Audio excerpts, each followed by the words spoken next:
Today was National. Today I posted something for the rodeo clinic and then National Down Syndrome Day. Prelude music or something.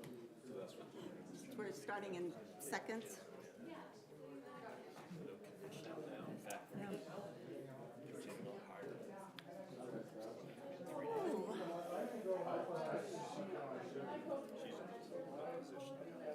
You look like the lone man. I've been over there before waiting for... He's no late, but usually is he? Is he usually? He usually sneaks in or just after. It's tricky coming from work, right? It is. Here's the argument. Thank you so much. And here's where, Right. going into that, I just need a motion to go into it, and then we'll do the RDA call to order, and then follow the minutes. So just, Matt, motion to go into it, and then follow the minutes. Okay. Not like, I wish I'd have worn a polo or something tonight. Fine. Fine. My house actually heated up. Hotter than Water project.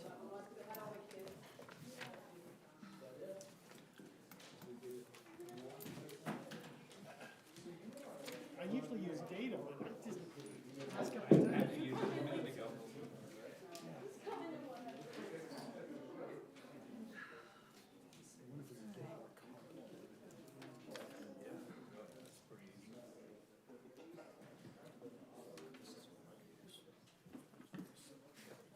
See, where did Adam?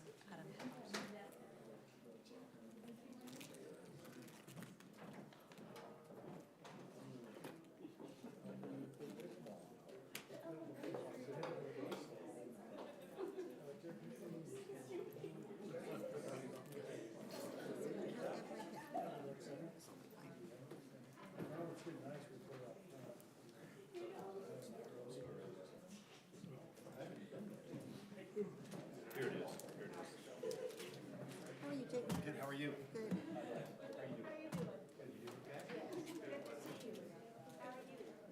Surviving. Okay, the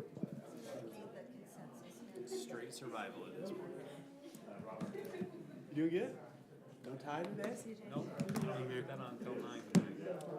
We won't go that way. All right, welcome, welcome. Call to order. I'm pleased to be here tonight for our Lindon City Council tonight, March 21st, 2022. Thank you, everyone that's here tonight. Thank you, Council. We always have such great attendance here by our council members. So going into this evening, just a heads up, I have to leave my seat here at 7:30 p.m. to catch a flight tonight. So Councilmember Vancheri is our pro tem right now, so he will has happily agreed to take the chair if needed. Otherwise, we'll try to scoot along, and maybe we can all get out of here early tonight. I got a better solution. That's right. Okay, well, very good. We'll first start this evening with an invocation by Councilmember Jake Hoyt, and then we will have a Pledge of Allegiance by one of our Youth Academy police youth. Devry Nelson will lead us in the pledge. All right. Our dear, kind, and gracious Heavenly Father, we're thankful for the opportunity we have to gather together today as leaders of this great city. We're so thankful for all those who make it the great city that it is. We're thankful for the staff members, especially for our first responders. Please bless them and keep them safe. We ask that a spirit of willingness and a spirit of coming together will be here tonight, that we'll be able to do thy will. And we say these things in the name of Jesus Christ. Amen. Amen. Come on up, Devry.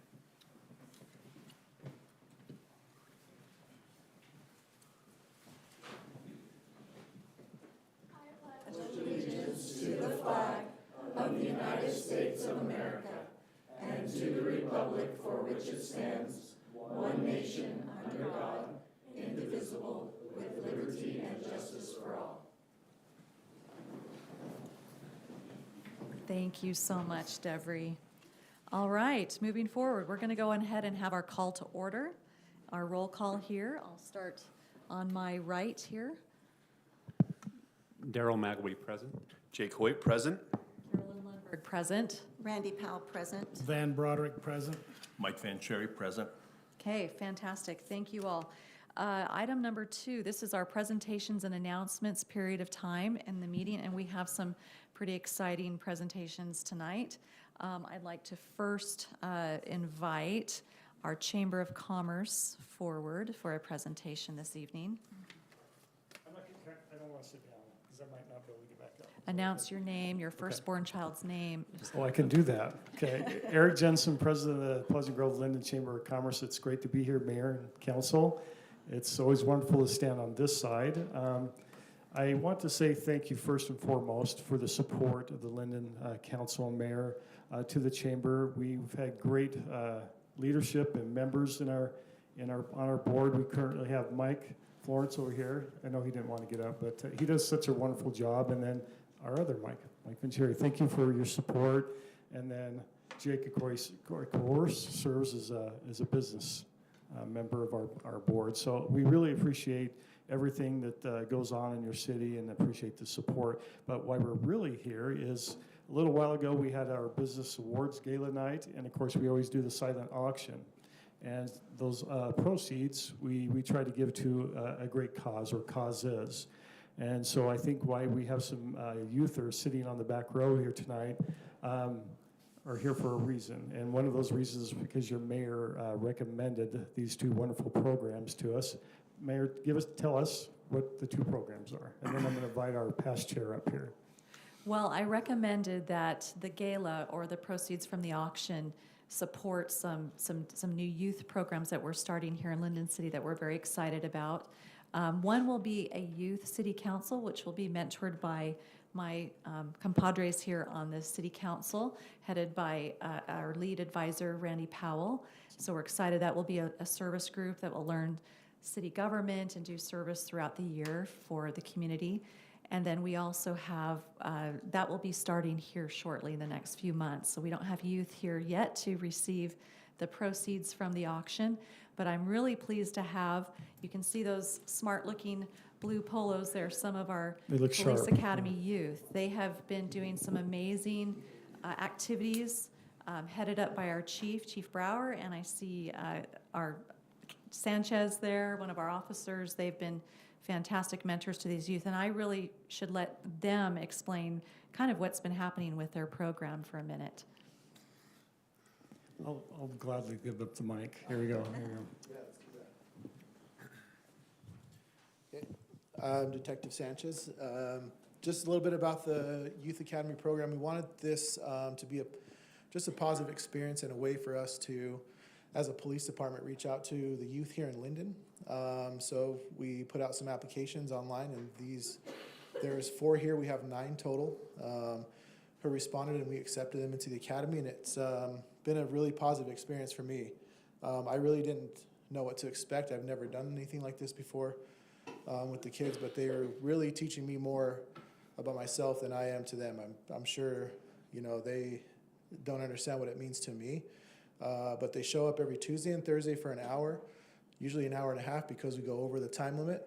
We've done some mock traffic stops with them. We've shown them some of the cool tools that we use. They got to run radar and LiDAR on State Street here and kind of learn how that process works. But no tickets were issued. All warnings. All warnings for sure. We did a K-9 demonstration last time. They're going to get to go to the VirTra training tomorrow, and I know some of you guys have been to the VirTra, which is a virtual reality program with different scenarios that they get to go to.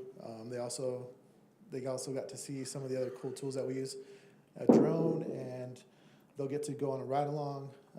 And I think for them it's just been eye-opening, and they can kind of see what we do every day, and it kind of helps break down some barriers for us. They get to see us joke around because we're not always serious in the classroom, and it's just been a really positive experience for both parties, and I think I'm getting more out of it than the kids are, honestly. And the chief has, really guided me and given me an opportunity to reach out to these guys, and I realize the opportunity that he's given me, and it's been positive. So I'm really proud of them. They've got a couple weeks left to go that all kind of culminates in the ride along. They all want two things. They want to see the dog, they want to see canine.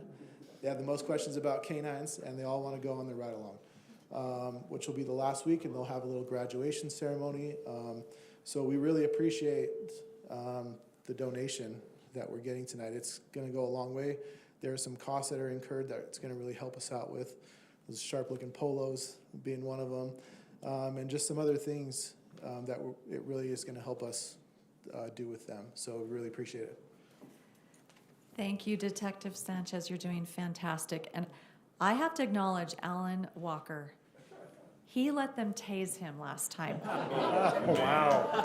He took one for the team. We don't pay him enough. Would we do that again? I missed it. On tape.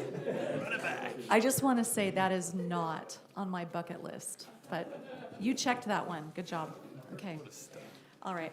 Turn it over to Dale Keep, our past chair for the board. He's a Lindon resident, and he helped kind of plan this many months ago. Right. So Thank you, Dale Keep.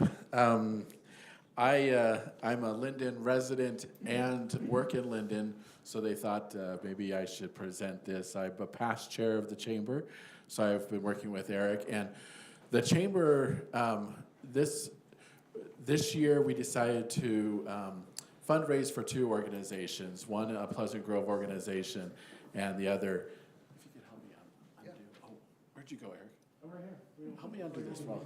All right, Mike's got to take it. And in that, so two groups, we heard their proposal and we wanted to support two groups. And so we also had to step up our actions of getting a lot of prizes donated to the auction. And we did raise enough to support two. I will even tell you, Mayor, I brought 3 prizes from Big D and she bought 2 of the 3 prizes. Well, No. her husband. Clarification. My husband bought them. So Mayor had a great effort in fundraising as well. So we want to present on the behalf of the Pleasant Grove Lindon Chamber this giant check for $1,500 to support the 2 youth programs that are new and starting up here in Lindon. Is that about it? All right. All right. All right, can we get our council to come? I'd like to get our council to come up here as well, to sit on the back row. Oh, we've done nothing. Very cool. Love the big check. That's. You can try to cash it. Yeah, bring it through the drive-through. We'll take it.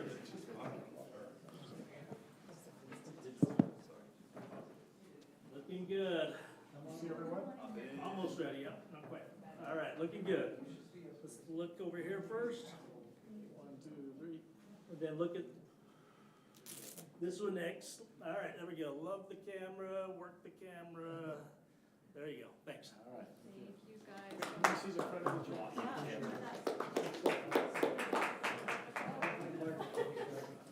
Okay, turn it into Kristen. Like signature. Hey, that's there. I don't know what you want to do with this. That's great. She's watching me, I'm not supposed to handle that. She's got me. All right. Thank you so much, and thank you, our youth that came here tonight to represent and accept that donation. Fantastic things. All right, any other presentations, announcements? Okay. Then- Thanks, guys. Thank you so much. All right, moving on. We will now have open session for public comment for anything that is not currently listed on the agenda. This is the time that anyone in the public may address the council. All right, very good. We'll move on then to item number 4. This is council reports. So I will start here on my left. Mike, if you're ready. Yeah, thank you. Thank you.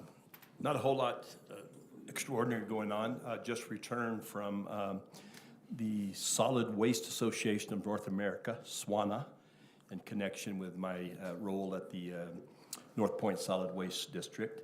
It was a very, very informative meeting. People from all over the state and state representatives in the regulatory agencies and so forth got us up to speed on all the new or almost new proposed regulations. We talked a lot about the different kinds of waste and never realized how truly scientific it was when they're laying out a landfill and they're filling it and doing the different layers and so forth. It's very high tech. They talked about all kinds of grant opportunities, and so it was certainly worthwhile.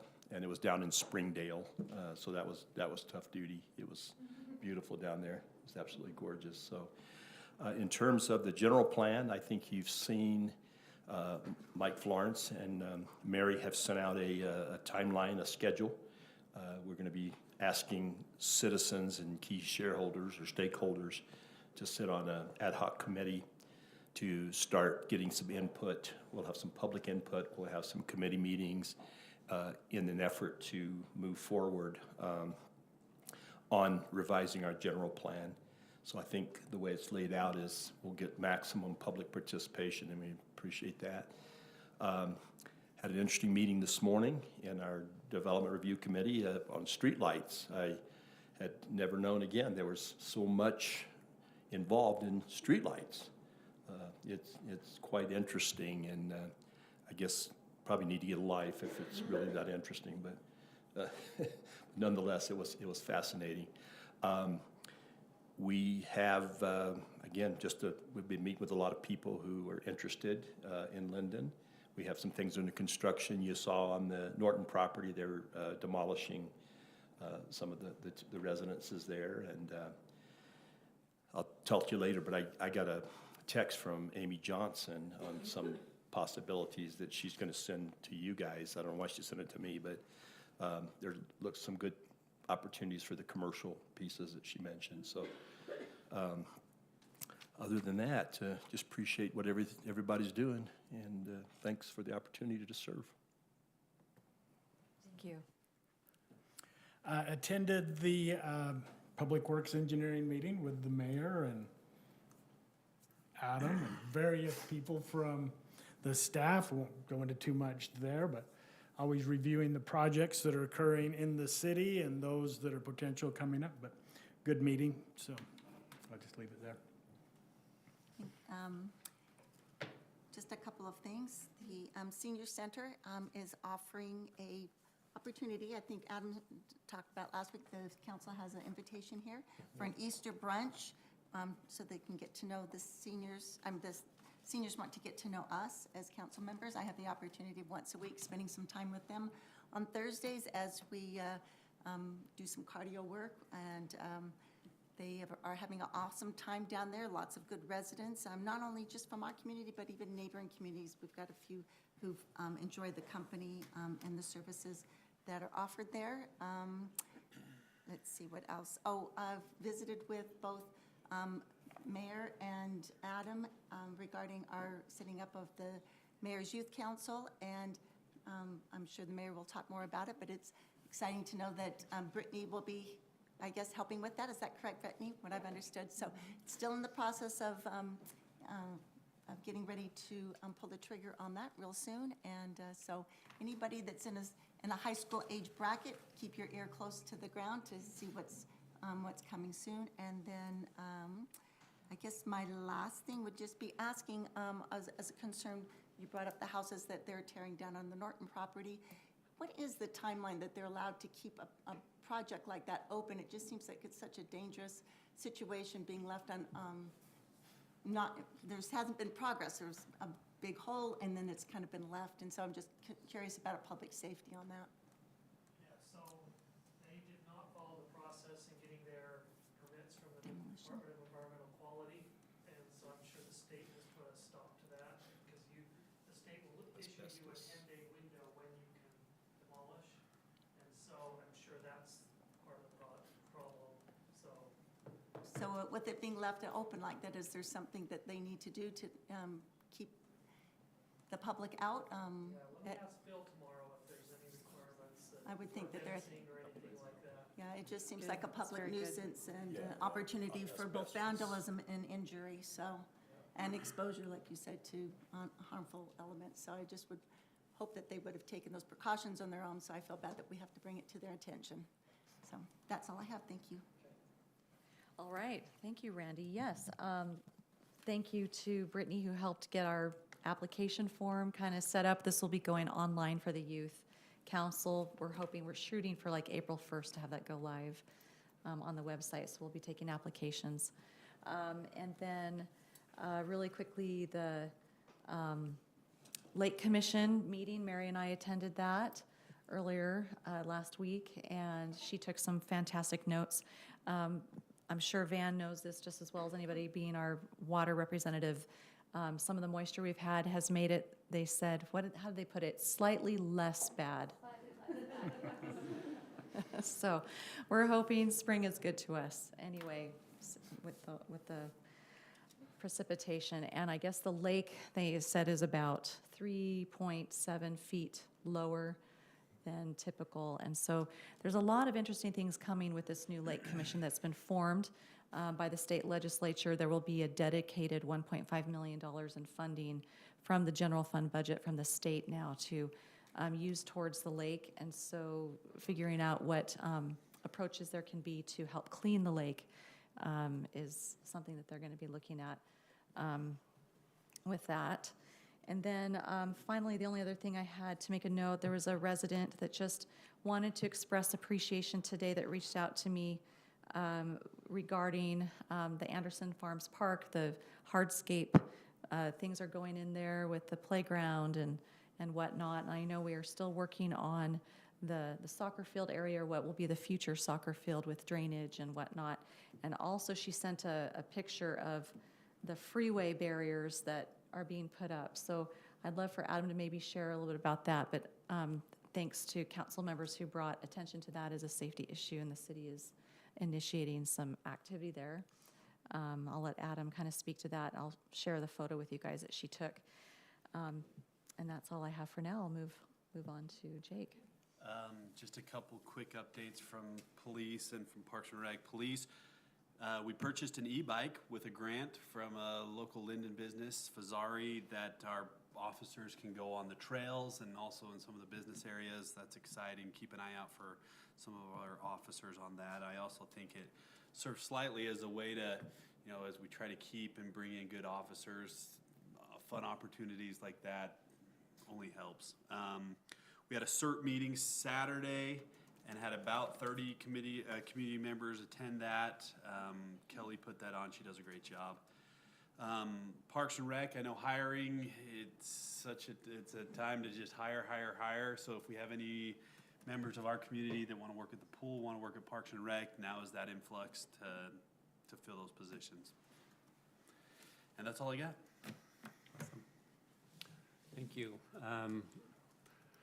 Lindon Days is in July 30th through the August 6th, and we have a meeting in April with Heath and his department to discuss that in detail. The website has been updated just to accurately reflect the dates of that, but as far as the details, that will be forthcoming.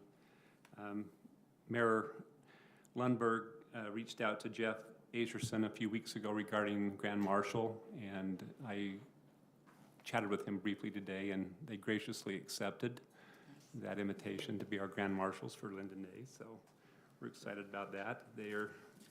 They've both indicated that this is not something that they were very comfortable with, having that type of attention, but we're thrilled to honor them in this way for all of his many years of service. The tree board will be meeting next week for the first time this year, and the planning commission is next week, so that's all I have.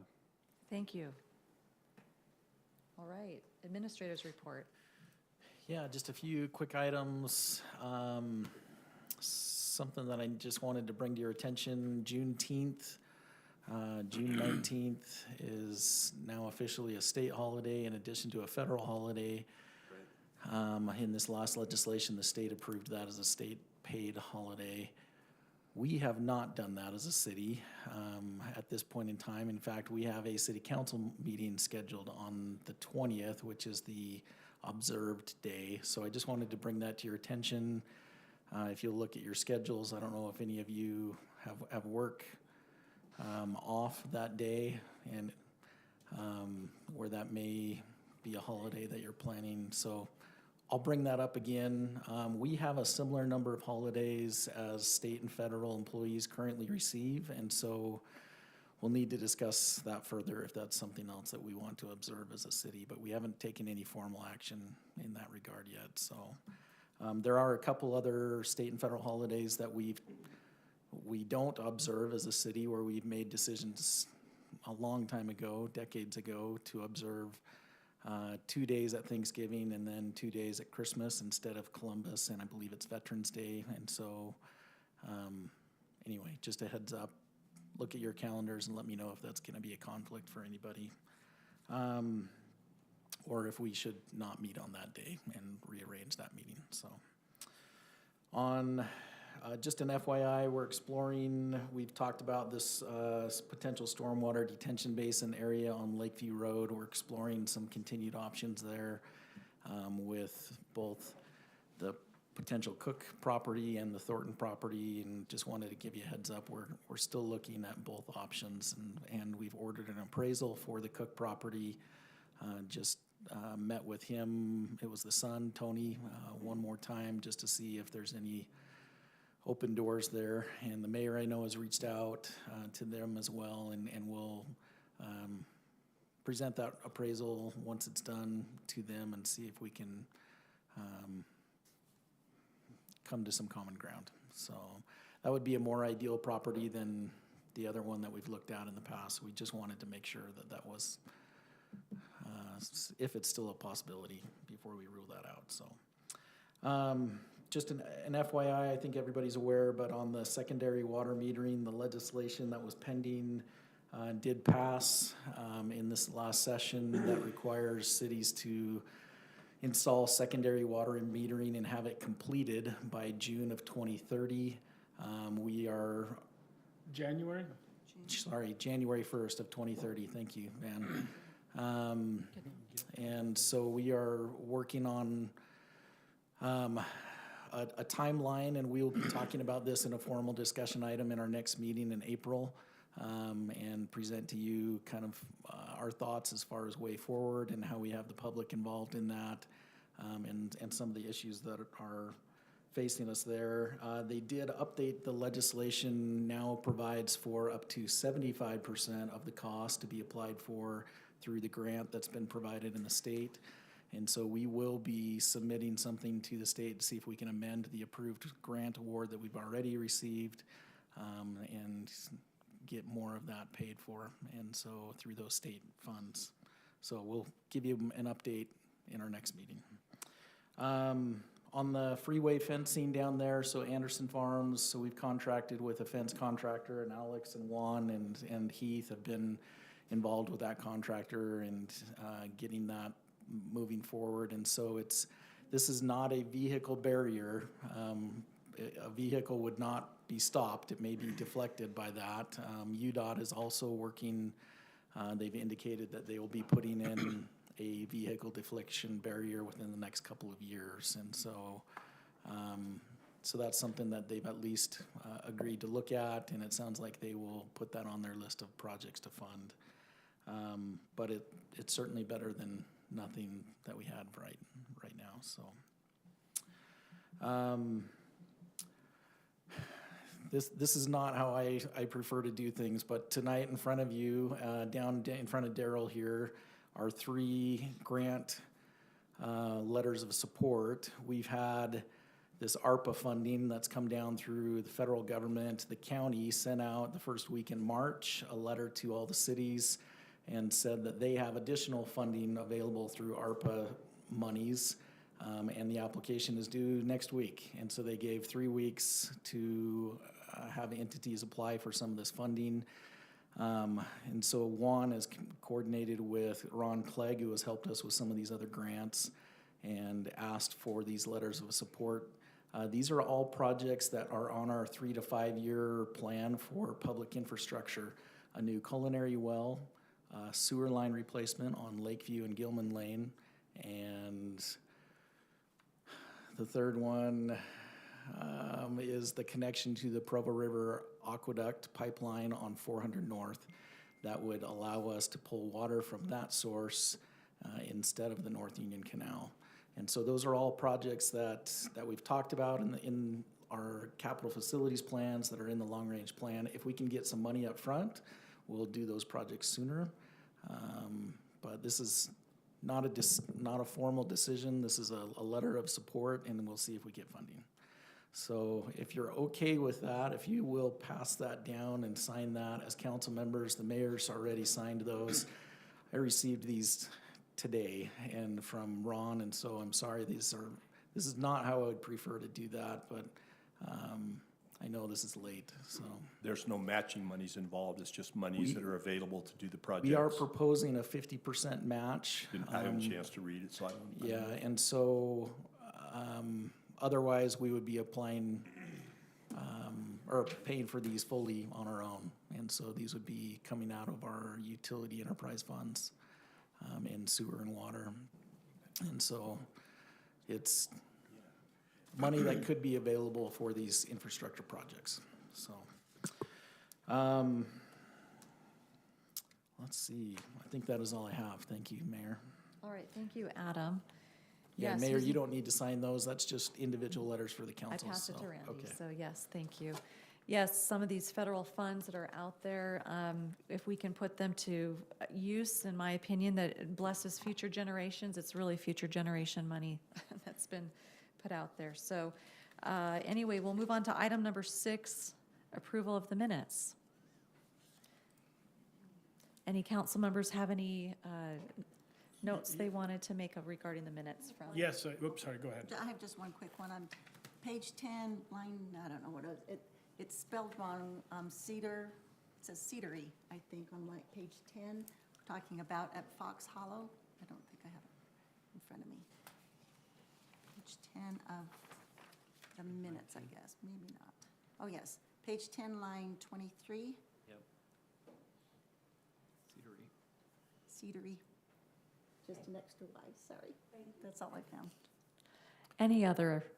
Yes, Changes. on the council reports for the ribbon cutting, I probably didn't enunciate very clear. I found it afterwards, so. All right, we got that corrected at Tento, so. Yes, thank you. All right. Anything else regarding the minutes? If not, I would entertain a motion. I'll make that motion to approve the minutes of March 7th, 2022, the regular city council minutes, and the special meeting minutes of January 21st, and the budget kickoff minutes. All right, thank you. Motion by Van Second. and a second by Jake. All in favor? Aye. Thank you. All right, and then moving on, the consent agenda. We just have one item on our consent agenda this evening, and that is the Arbor Day proclamation, setting Lindon City Arbor Day as of April 29th, 2022. Is there anything that our Parks and Rec Director Heath Bateman would like to say regarding the Arbor Day? That is Arbor Day. Okay. So we hope to go there. Fantastic. We are a Tree City USA, so this is something that we do to qualify for that designation. I'll make a motion. Okay. When you're ready. Thank you. I'll make a motion to approve our consent agenda as presented. Okay, motion by Randy, I'll second. seconded by Daryl. All in favor? Aye. Thank you very much. That is unanimous. All right, item number 8. This is a review and action. We are continuing on something that we had discussed last meeting in regards to the bid award for the CDBG ADA ramp at the community center. So we received a grant through the MAG's Community Development Block Grant Program, and Alex and Jamie from our community center, and Alex, our facilities manager, has worked on that. Just to refresh you, this is on the south end of the community center, this entrance here, where we often divide the building into two halves and lock the door in between. So this would be putting an ADA ramp and redoing the entryway to add a vestibule. So it was asked at our last meeting to just get the contractor's breakdown, and so this was the dollar amounts that came in from the contractor. With the CDBG monies, there's some requirements there, a lot more paperwork that's involved with some of these federal funds. And they do have to pay a higher level Davis-Bacon wages on the construction as far as their subs and employees. Alex reached out to MAG and found that they are willing to add additional funding to this so that they will cover 50% of that $74,500 if we choose to do this. These numbers, there's been some discussion with our staff that this is a pretty high bid. This was the low of 2 bids we received.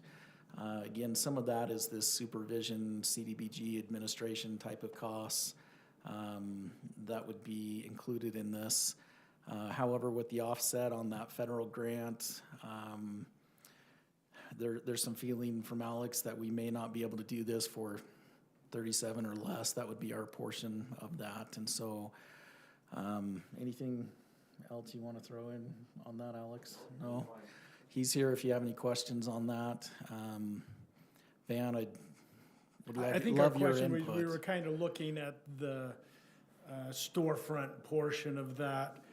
The administration of those grants and stuff in the construction world, our company chooses not to bid on these because of that. It is Yeah. a lot of paperwork. I'll just leave it there. So on the vestibule numbers that you gave us, this includes the glass in the entryway and the doors. We know that we've heard aluminum prices have gone up significantly recently.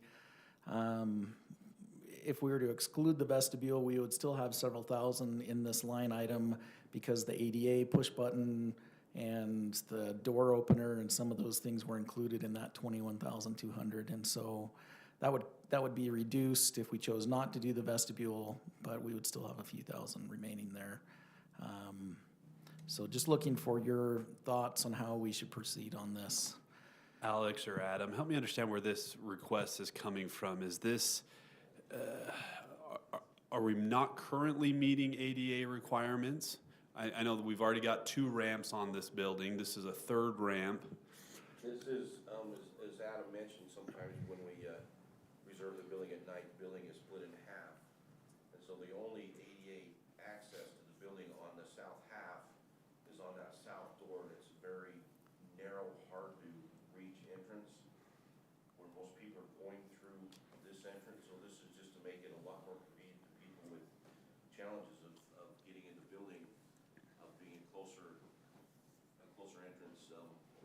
And it's been requested to me by the folks at the community center for the past few years that we need to do a better job. Staff or patrons?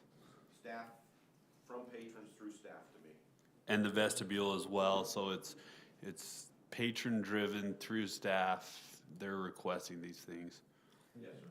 Any feedback that you've had, Heath? I just might mention also that the big groups like the Holy Cow Boutique, and it's a good moneymaker for us, although it's just 4 times a year. They have to turn people around with strollers and wheelchairs and send them all the way back through the boutique against traffic to go down the ramp. So that's been a question for them, if they could have a ramp where they could send people out the exit without the worry of them not going through the register a second time. But aside from that, we've had in our Little League basketball and indoor soccer, grandmas wanted to come, and it's been, that 90 degree on that narrow door is pretty inconvenient for them to get a wheelchair in to a basketball game. If I might interject, this is a very sensitive subject for me, as I know everybody knows that about me. And getting things up and down that, I do have a walker that I use and sometimes even an electric wheelchair. To make that on that south entrance is very, very hard for me. And any time that we can make it a little bit more convenient for people with a disability to be able to access entrance and egress and entrance and egress from a building is always so helpful, because sometimes every step's precious. So I appreciate us taking this project on. And the vestibule also is to help with temperature control as people are coming, kind of be a catch area for that, I understood. Will there be railings on both sides of the ramp? I've had some. That's required. Yeah, I've had some patrons mention that there's only the rail on the one side there on the north. That was before me when that was put in, so I assumed that was the standard at that point. Today's standards require railings on both sides. All right, thank you, Alex. All right. Any other questions of staff, council, any other discussion? So is that grant, is that for sure for half of those funds? Yes, we've been awarded the grant, and they sent information to Alex on I Friday. spoke to them today. They spoke to their board last Thursday because there are some leftover funds. And the board said that they would be happy to cover the rest of what we need at 50%. So the board has given us their okay for the rest of the funds. Thank you for Good. inquiring about that. Yeah. Do we need a motion on that, Mayor? Yes, we do. It is an action item. Okay, are we ready for a motion? Okay. All right. I move that we award the bid for the CDBG ADA ramp at the community center as presented in our March 7th meeting. I'd like to second that. All right, we have a motion by Mike Vanchery and a second by Randy Powell. All in favor? Aye. Aye. Right. Action is approved. Thank you very much for proceeding with that. What is the timeline that you anticipate construction will begin? Because there will be some inconvenience for a time, I imagine. They will begin as soon as they can, they'll do the ramp part first because there's a long lead time on the doors. So as soon as they can get the steel fabricated for the railings, they'll start on that, so they can have that all done, so that people can access the building, and that won't be, they did give us on their bid that after the notice to proceed, they gave us a 60-day completion time to get it done, assuming they can get the materials for the doors in that time frame. All right, thank you so much, our fleet manager, Alex, there. All right, item number 9, this is a review, also a review and action regarding Shadow Mountain Development Agreement Extension. And this will be presented by, is this Adam or you, Mike? Okay, maybe he. Michael Adam Florence. He didn't realize he had a new middle name, huh? If it needs to be. Mayor, Yes. just while we're waiting, there's I was moving on to the next item, sorry about that. there's a double, but a sentence twice. On this item, the applicant, Shadow Mountain Industrial Properties, they entered into a development agreement with us a few years back when the Ivory Anderson development was being proposed, and we had to get some utilities through their property for that sewer lift station number 7. In exchange for that, there was some property negotiations going on with Mr. Erkenbrack and Shadow Mountain, and utility easements were obtained. These maps included there shows that general roadway being I-15 is running here. In the future, this road will be built, and the city actually, as part of our exchange on this, prepared a set of plans. We'll see if I can rotate that. Nope, I'm not gonna worry about it right now. So if you'll flip your tablet, you can see it maybe there, but with that set of plans was prepared. It had an expiration date on it. This agreement is just extending this for 2 more years. They've had one extension that was already applied for and granted. They're just not ready to build at this point in time, and we're hopeful that the council would extend this. Our city engineers and public works feels fine with the extension. There haven't been any changes in our code that would materially change the road construction standards, so we're fine with this extension being approved. All right, thank you, Adam. Any questions by council, discussion? Thank you. I don't think so. A little bit of housekeeping, perhaps. You guys all right with it? Yep. Okay, I'll move to approve the Shadow Mountain Development Agreement extension as presented. I'll second. All right, we have a motion by Jake Hoyt and seconded by Mike Vanchery. All in favor? Aye. It is unanimous. Thank you very much. Okay, moving on. We are now going to have a concept review. This is item number 10 on our agenda. This is a 700 North mixed-use development by applicant Mike Miller. So I'd like to invite those that would wish to present here to the front table. Short straw tonight, this is me. Okay, very good. Welcome. All right, I'll go ahead and let our Planning Community Development Director, Mike Florence, go ahead and present a little bit and give the background on this.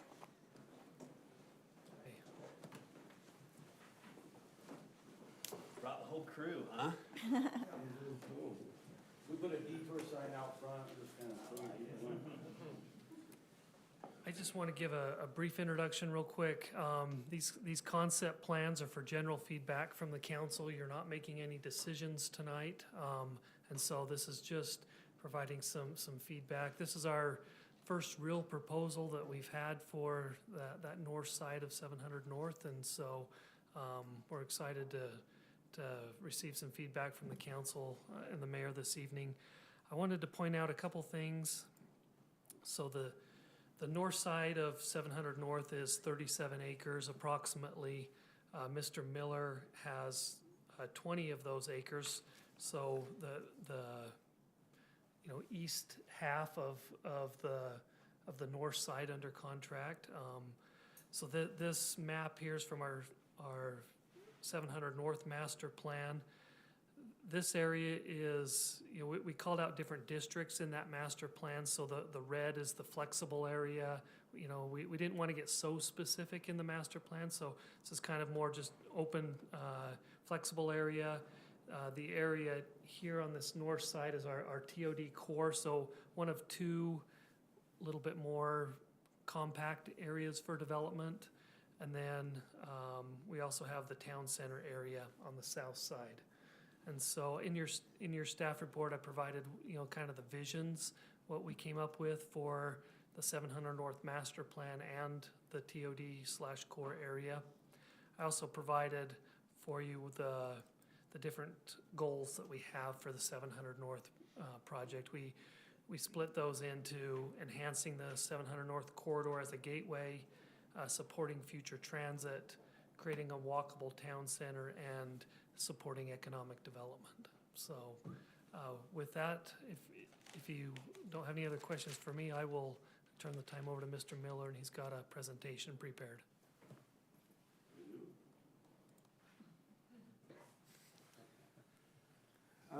First of all, we need to come up with a name. We call it the Lindon Village. But we don't have, again, this is a concept. Everything about this is malleable. This is our first go at it. Looking for feedback. The project's on 20 acres. The buildings in the front are both mixed-use buildings with main floor retail, second floor office, third floor possible office residential, fourth floor residential. The back of the project, if you know the area, faces an industrial business park. So we looked at several options to separate ourselves from what's going on behind us. And the concept that we like the most is a brownstone type townhome, a 3-story, 30 to 35 feet. And it creates a visual barrier, noise barrier, dust barrier between us and what's happening behind there. Rear-loaded towns, we've got some sample ideas in there. And then the front, again, just a more walkable mixed use. The building to the east or the south would have underground parking access to the units above. The next slide, I think, is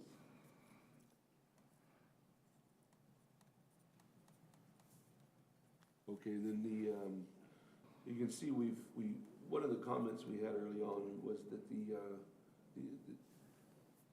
the homes in the back, we wanted more of a jog to them than just a flat facade, and so we added that. We also added a pedestrian crossing over 700 North to the other side of the street. I don't know. I think they already have those, Chris. You have a copy of this? Just enlarged so you guys can see it. I don't know if I have a copy of it. Got it on my laptop. I'm okay. And then the two central parks. I think we should, can we go to Mike, can we go to the video? Kind of fly through that. My suggestion to the city council, this is our third. The third video. Flew through it a few times and made some changes to it. And my suggestion is to, spend some time here. Again, this is our idea of the overall vision for the project. 3 and 4 stories with the retail on the bottom floor again. That's the 700 north side of the buildings. You started right at the front of that eastern building.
Mike, feel free to share what we're looking at in the vision here as well as the video goes along. Okay, for some, it may be new, so. Again, this is Anderson. So if you go across, this would be Anderson Boulevard all the way across. It comes into the project here.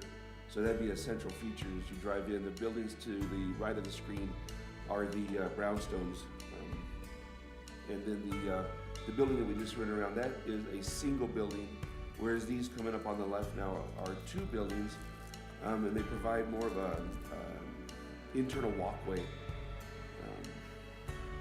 We looked at a project in San Jose, it's called Santana Row, and the ambiance that they were able to create with those older buildings. We're trying to get that feel here. The idea is to have nothing larger than a 2,000 square foot space on the main floor. And then if it's a restaurant or somebody that wants to be a little bit bigger than that, I learned a term this weekend, it's called a townhouse restaurant. So you would actually have seating on the 2nd and 3rd floor with your entrance on the 1st floor. So it's a tiered restaurant. As you know, the main floor is more valuable space. Easier to rent. 2nd floor, difficult to get people, much more difficult to get people in. Here is the center corridor that we'd create with the 2 building look. It's about 50 feet wide.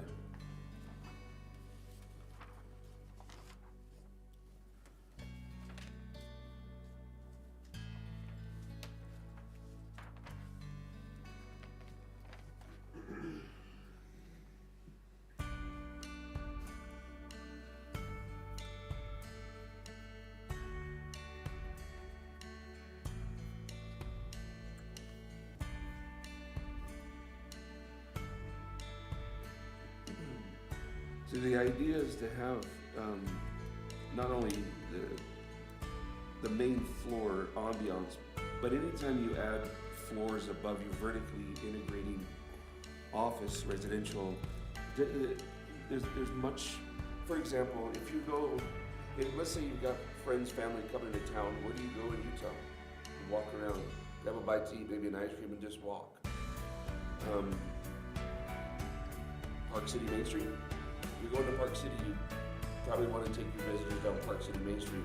What is it about Park City Main Street that makes us want to walk down that street? The small shops, the design, the ambiance, the feel of those small little shops all together. City Creek, it's a great place, don't get me wrong, it's really a nice place. We can stop this now. But we want a destination. We want a place where somebody's gonna come eat. We've had interest from doctors' offices, we've had interest from dentistry, but most of we want to see small shops, small restaurants, small places, 500, 600 square feet, and break that up so that when you walk in, you're looking to see what's next. If you've been to the Pike, they throw fish, and people come from all over to get a picture taken of them throwing fish. But if you walk around and you see the little shops that are there, it's really a cool place to be. And it's just the ambiance of the buildings and the different pieces that all come together there. One of the concerns early on was, are there restaurants that want to come in here in such a small space?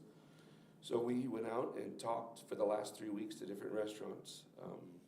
And we put a list in there, and there's some big name restaurants that say, yeah, we would love to put something of that size, of that nature in here. So that was interesting to see that. Who else will be here? I don't know.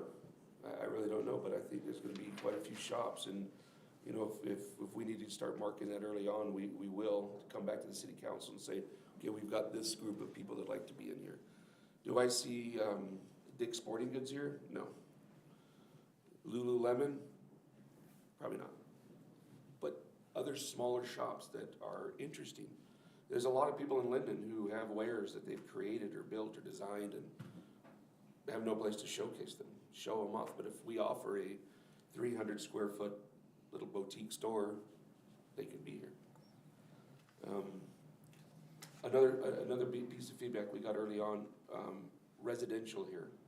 Yes, we have residential here. How much of it?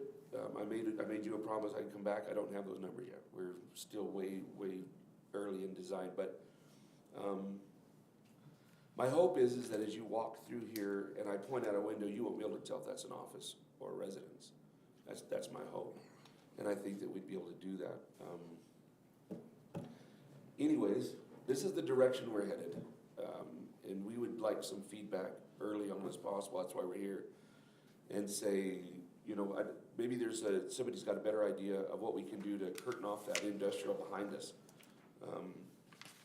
This is what we came up with. If there's, you know, feedback from the community or the city council, love to hear it.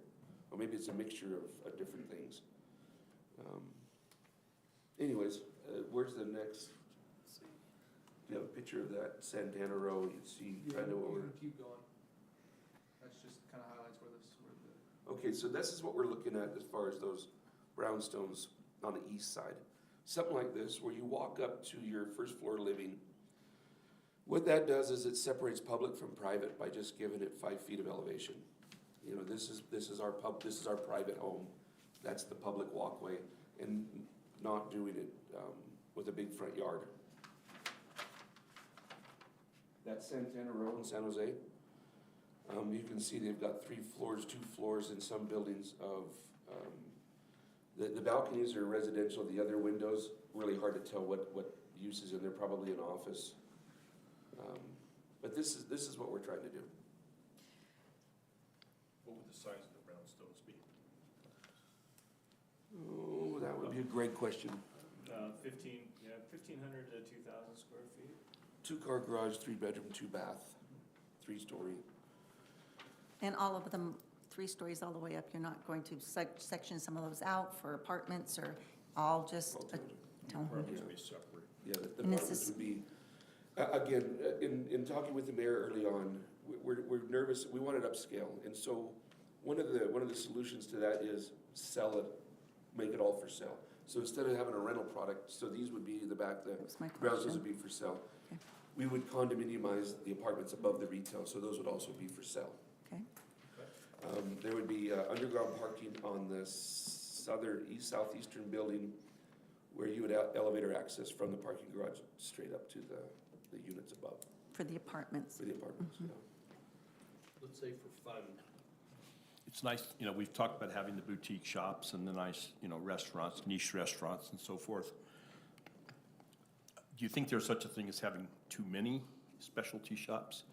You know, I see the 3,000 square foot, you know, footprints and stuff, and a lot of developments that I've seen at least, you know, they start out with these specialty shops, but there's pretty high turnover. If for some reason it doesn't click with the public and it doesn't get the amount of business, then you see a lot of these developments that have, you know, for lease or for signs. And do you have the opportunity, the option in this to put something a bit larger? I wouldn't call it an anchor tenant because it's not that kind of development, but something that could come in a little bit larger, a little bit maybe more staying power? Sure. So the main floor of both buildings, really the walls that will go in first are just the walls that we need to hold up the building. Everything else is going to be open.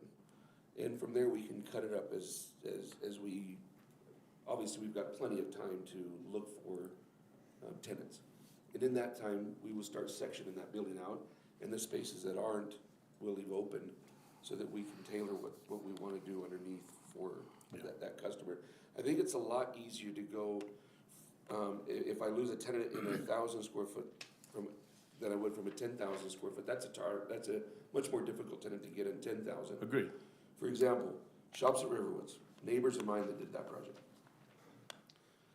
They had an expose up at Little America. The developer from San Francisco came in and said, this is gonna be a great project.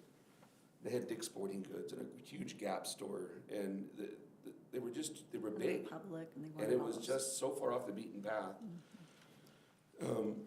They had a salon that was probably 8,000 square feet. It didn't make it. And now someone has gone in and broke that salon up into smaller Micro little boutiques or salon, micro yeah, salons. individual stylists rent Yes. a kiosk or booth space, essentially. And it's doing better. Well, I'm not opposed to it, obviously, but I think it's something I'd like to discuss further. But you're not to the point where you're gonna get tenants in there right away. No, but we do have But it's a concern, We have you a know. fairly substantial list of, so we have a few people, agents that are working with us, and we said, go talk to your people and just say, this is what's coming in, show them that video, and say, do you have any interest in being in something like this? Could you do that? There was a group of restaurateurs that said, yeah, we could do this restaurant here, here, and here around the corner, have one kitchen. So they're sharing the kitchen, but having 3 different restaurants, and so they're able to do that too. You get us a Cheesecake Factory, you got my vote. Those guys are really, really hard to get. They're not doing too well right now either, as I understand it. Again, some of the architecture pieces that we were looking at, the parks are primarily in the back of the project.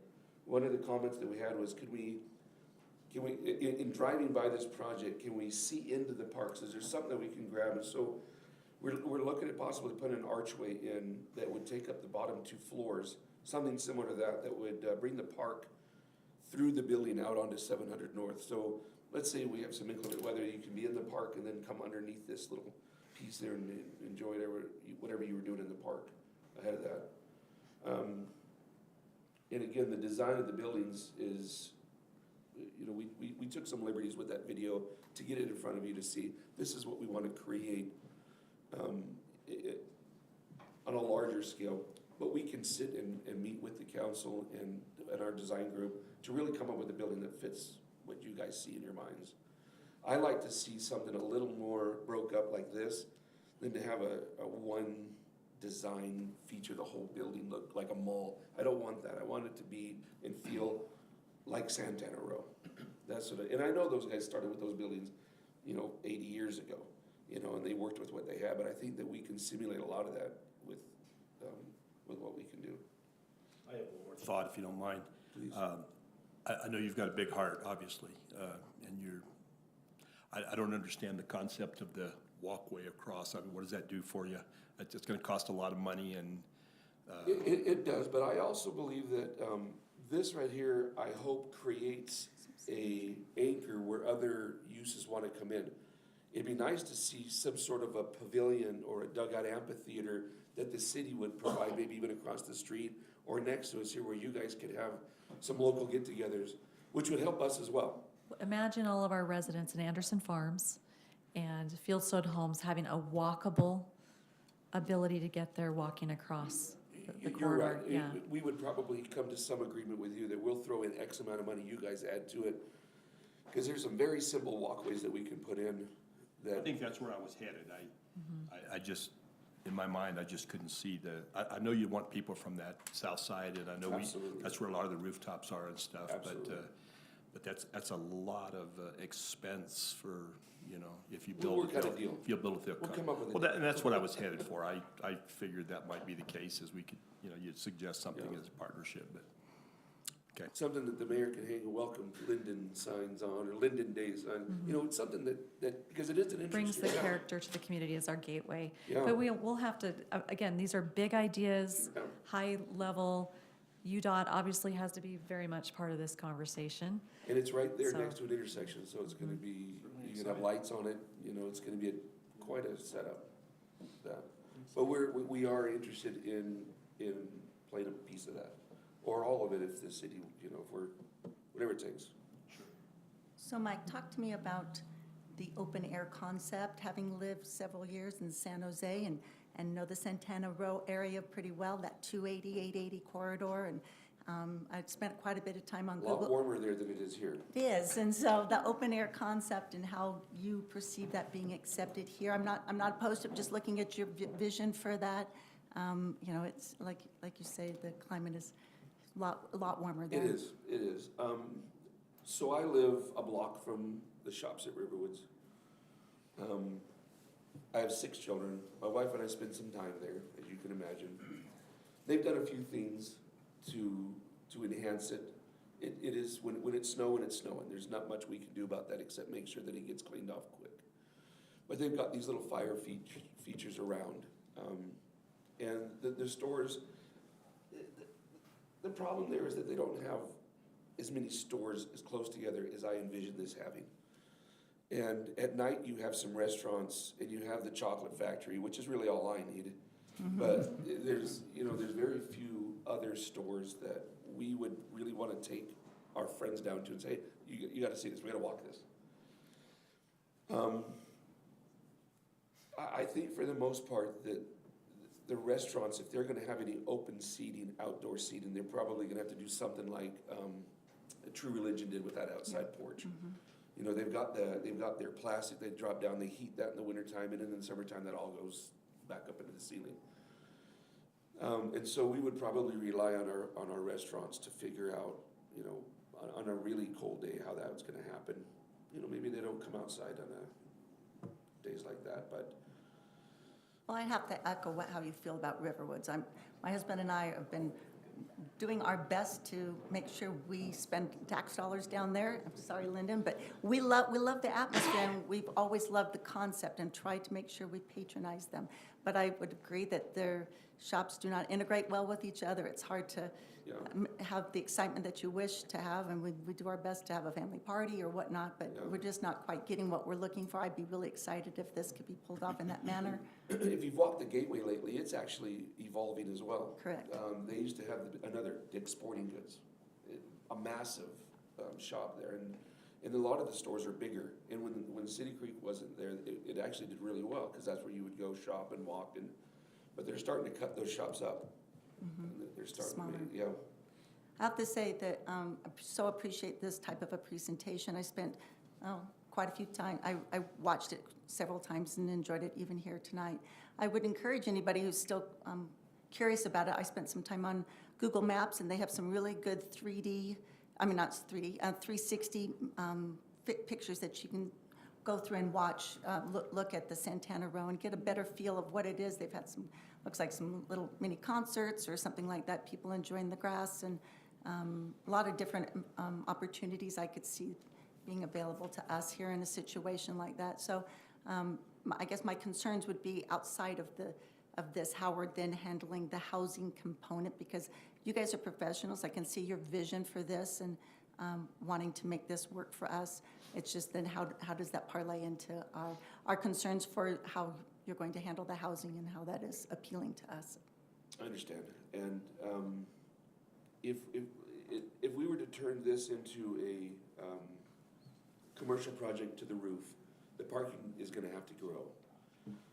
With the residential portion, we were able to share parking.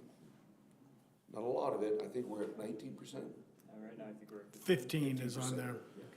Okay. I was gonna just, Mike, is that Just a little- a national standard? You figure out how to properly account for the swing space, people that are living there and then leave, and then they choose for shopping during the day or whatever? There's lots of recommendations. I don't know if there's a national standard necessarily. I mean, I've written shared parking codes before, but there's some best practices out there. So, yeah, your institutional users, who would be the second level, who need patrons during the day. No. You're And gonna then- ask me for a traffic study, you should. And in that traffic study, we will have them look at the uses, the space that we've allocated to each use, and they will come back with how many parking spaces. You've got your parking allocations, and they will use that and build a template for that, for the parking lot, and what can be shared and how it can be shared. And I will apologize to my fellow council members who've heard me talk about my time living at University Place for about a year, but it's very relevant experience for me. I lived at the first units that Ashton placed for ICO put in place. A lot of the parking is in the Costco parking lot. And anybody that's tried to get gasoline at the Orem Costco and trying to get through there, it's hazardous for you to drive there. But a lot of those residents, if you haven't scored one of the underground parking units or parking slots, have to make it across that, and it's deadly. I've watched a lot of near misses there, and that was, I moved from there in 17, so this is something I'm sure that you're not going to replicate, but this is something we have to keep an eye on, because that's where good projects go bad, is when you can't get access. To me, that's the worst part, is always the parking, whether it's the way traffic gets through or how, just cars in general and people don't always mix well. So that's my thoughts. No, I appreciate you, that's good. Jake? You know me. Lots to love about this project. I made a few notes. Love the jog that you added in the brownstones. Love it. Looks great. So much better than those straight lines from the beginning. Love the idea of a bridgeway. Showed my wife, several family members, the video. That for all the developments we've seen come in, that video is at the top. Great job, really great job. I love it. It helps you really capture the vision. Broken record, but that corridor, and a lot of you have already heard this, for those that haven't, that corridor was never intended for any residential use. We've come a long way. All of us as a council members understand that there needs to be residential there, even myself. And I recognize there needs to be residential if we want to get the commercial that we would like to have. For me, it's a three-pronged approach, I think, for allowing residential in there. The first being that it's high-end and classy, has that wow factor, and I think you guys check that off 100%. I look at this project and I think that is a place I would like to hang out. That promenade is something that, for me, I would be there regularly, and I'm really excited about. The other two prongs, and maybe the most important, is we've always said the first time we ever even considered residential on this corridor was, they said, we had an electric car dealership that said, hey, we have some interest, would you do residential if we came in? And it was, yeah, if that's coming in. And so for me, I've always thought of the residential as a carrot, as something we would be willing to do in exchange for commercial.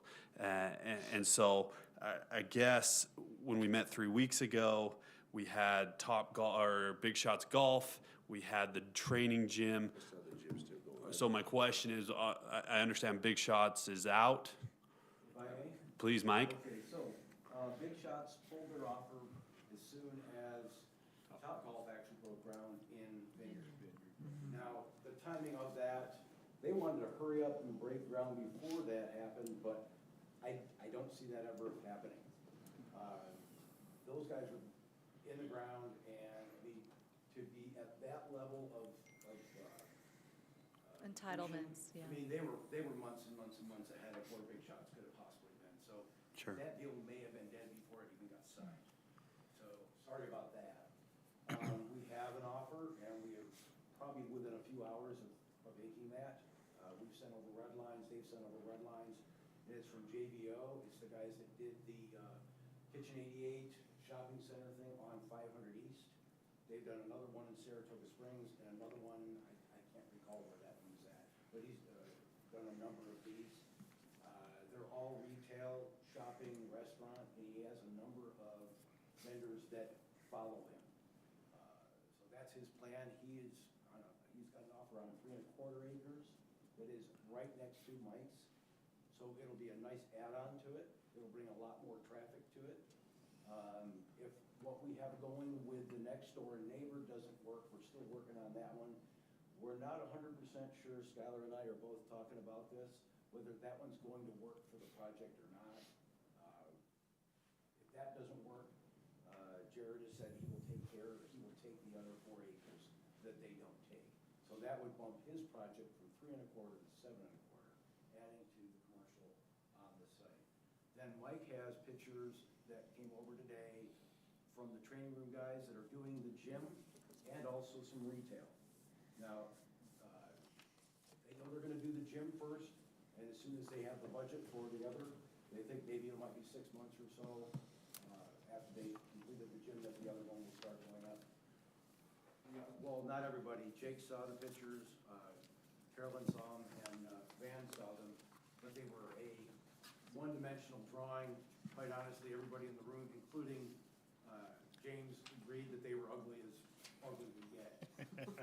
But it didn't really give you a good idea of what the buildings look like.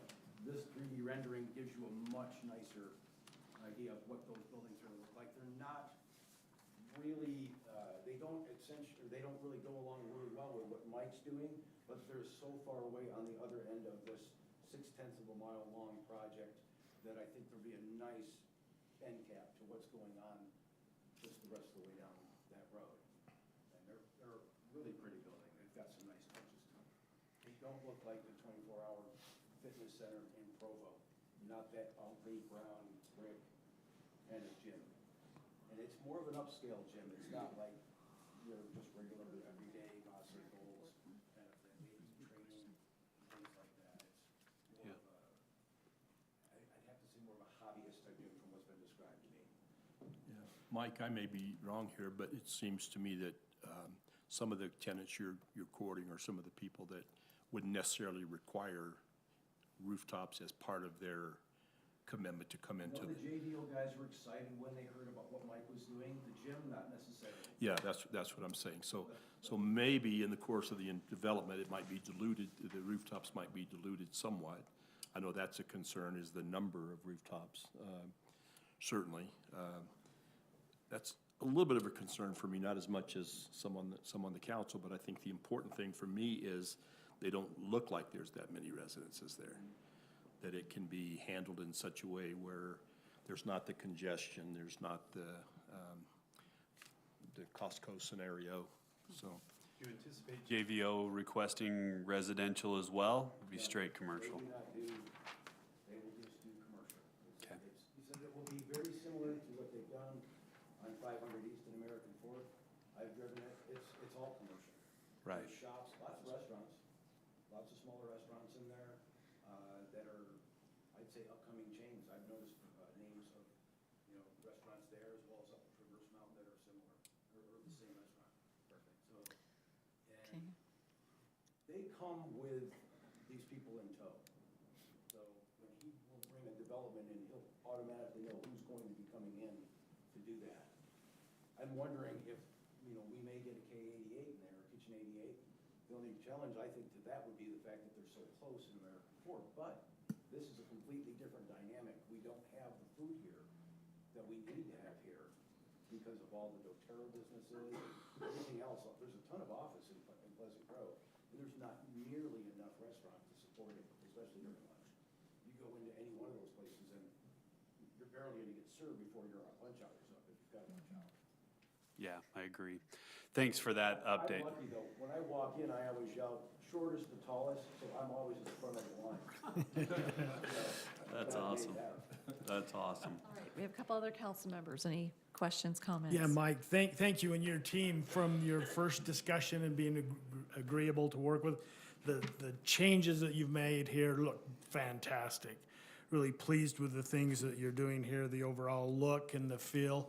So just know we like where you're going, like how you listen to us and respond to those types of things, so that it's a great project for everybody. So just want to say And thanks. I anticipate more work sessions with you. We'll bring in some, once we get them, the building details will come in again and give you, if we're going the right way, we'll just keep on working with you.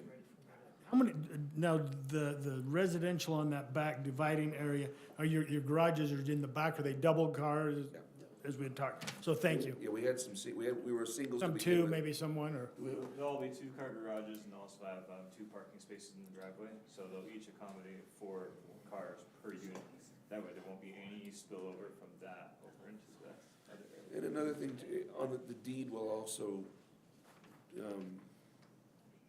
it'll be on the deed, what's the use next door. So they'll know when they go to resell, somebody come in, because you're always gonna have that person, they're up until midnight banging on this or that next door. Well, you knew that when you bought it, this is an industrial use next to your home.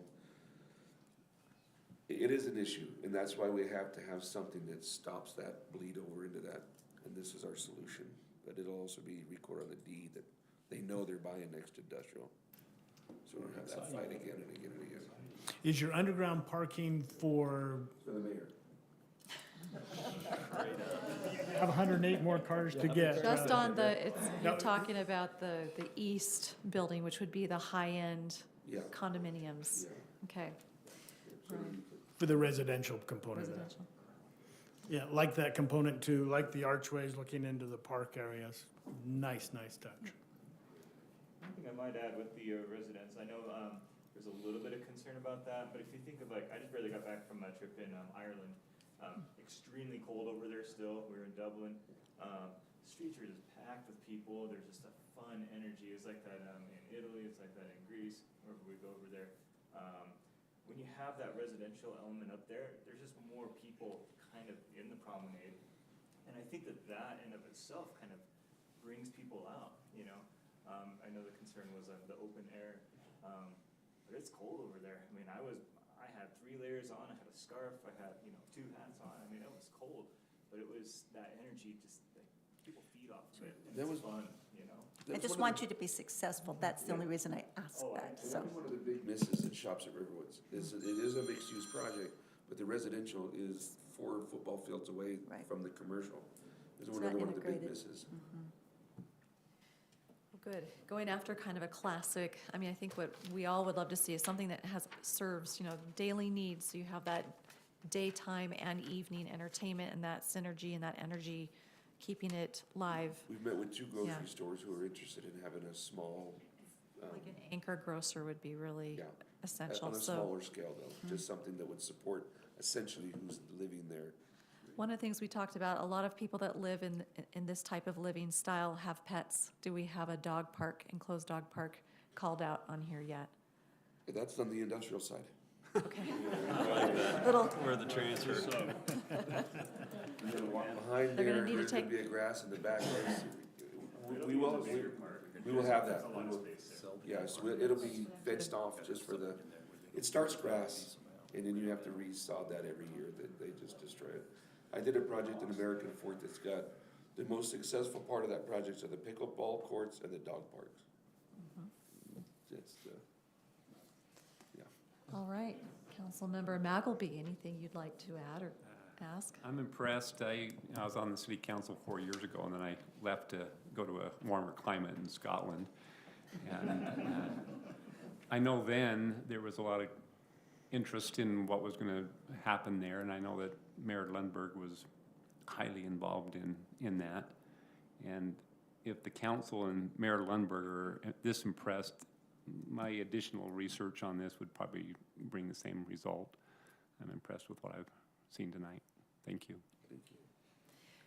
Well, they are looking for feedback, so as you think on this and you search and research other concepts and best practices and things like that, let's be sure to get that feedback to them so they can be working on that and get it sooner than later.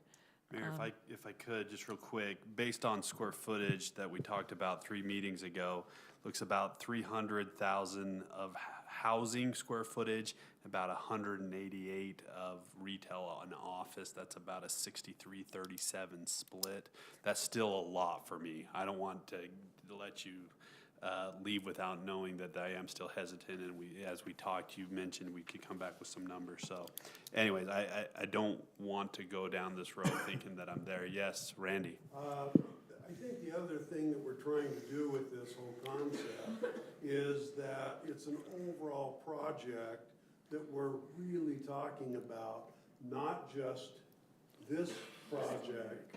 If you take the full 37 acres and you put the commercial and you run those numbers, it ends up being significantly higher in commercial than residential.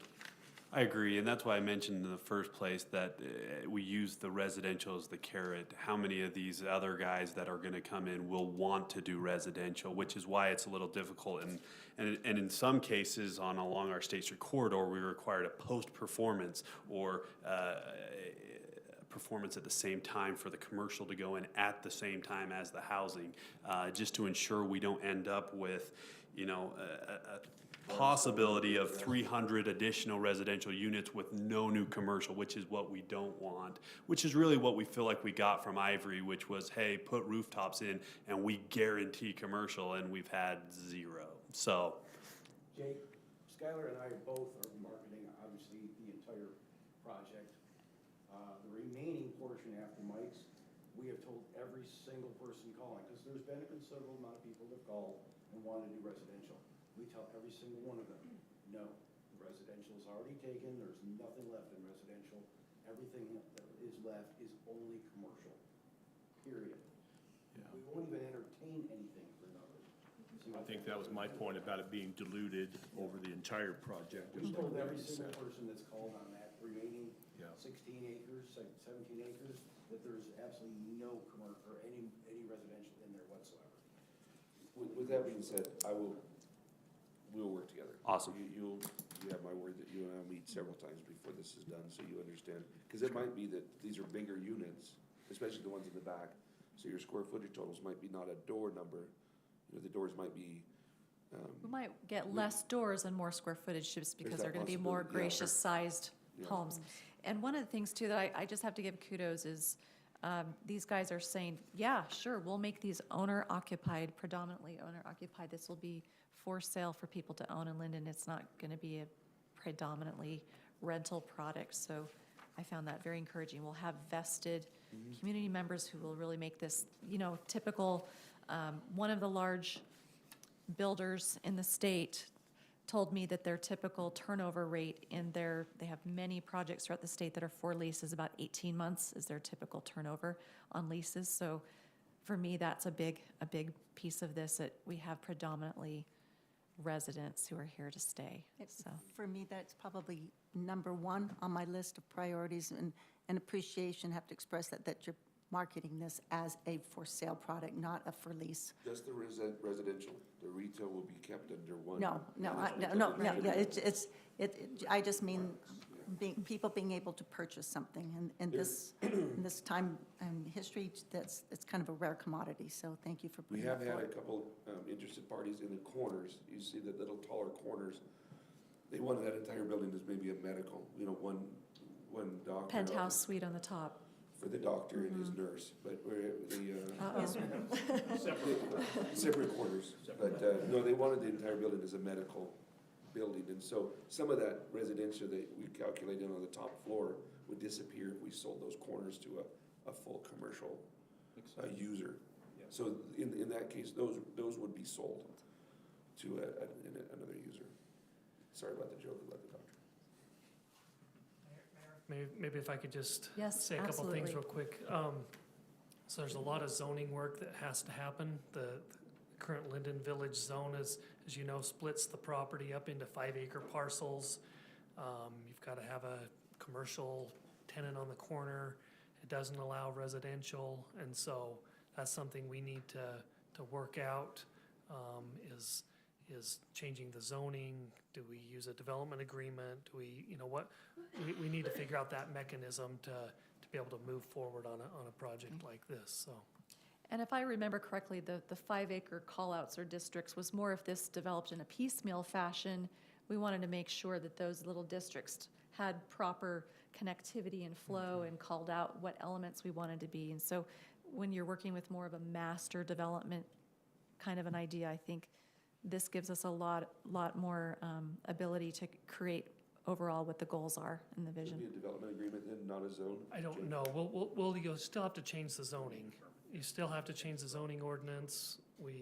So we'll have to sit down with our city attorney administrator and figure out what that mechanism is for moving this project forward. Very good. Yes. Yeah, Mayor, I think the other thing that what we're really trying to do is collectively come up with an overall project so that really protects the city, because the fact that we're just not saying, let's piecemeal, we're gonna do one 5-acre deal here and another 5-acre deal here. Let's do it as a complete project so you can see exactly what commercial you've got, what residential you've got, and so now you know exactly what you're buying into and signing off on, instead of, trust me, I promise it's gonna be okay.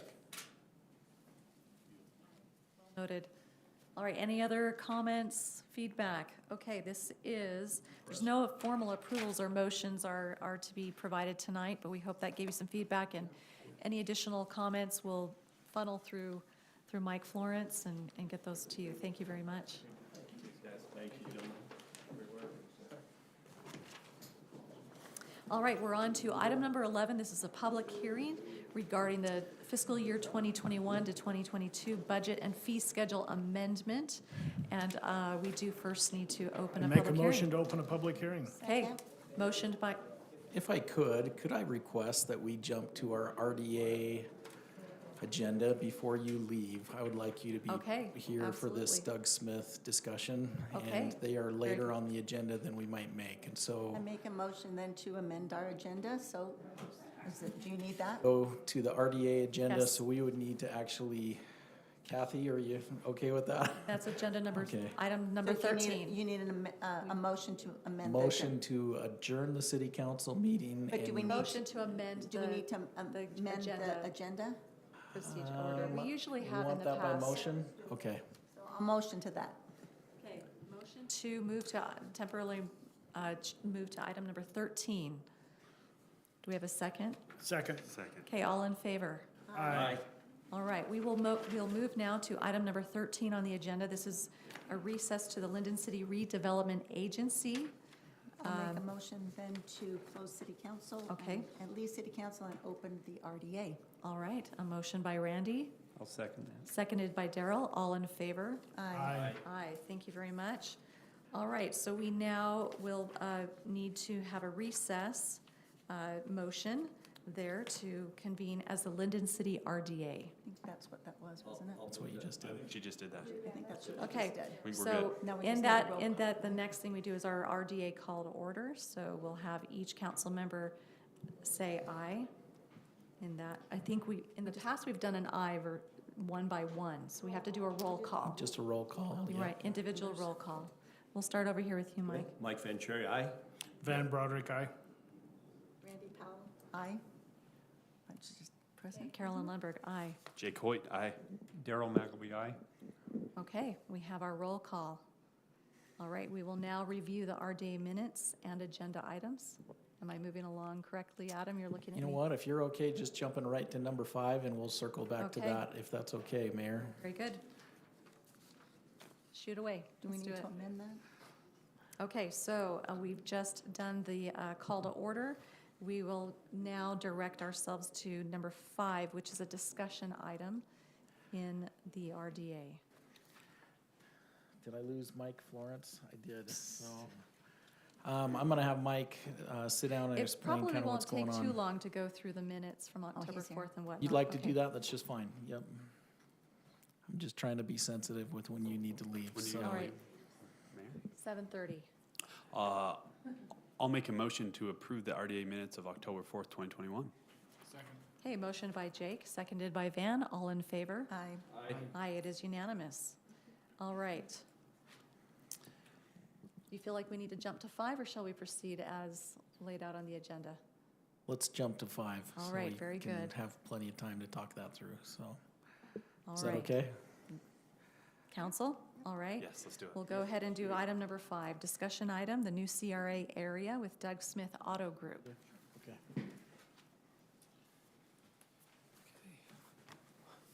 Thank you, Mayor and council members. As you're aware, we've been working with Dave and Mike Smith for quite a few months now, and we're excited that they're before you this evening. We'll let them explain a little bit about their needs and the property that they're looking at. I know you're familiar with it. It's one next door to Home Depot, but we'll let them explain. We've also contracted with Lewis Young, Robertson, and Birmingham. Rob Sant is here representing them this evening. He's prepared this report to go through for you. So with that, I'll be brief, and Mike and Dave, if you guys want to come up for a few minutes, and then we can turn the time over to Rob, if that's okay. Sure.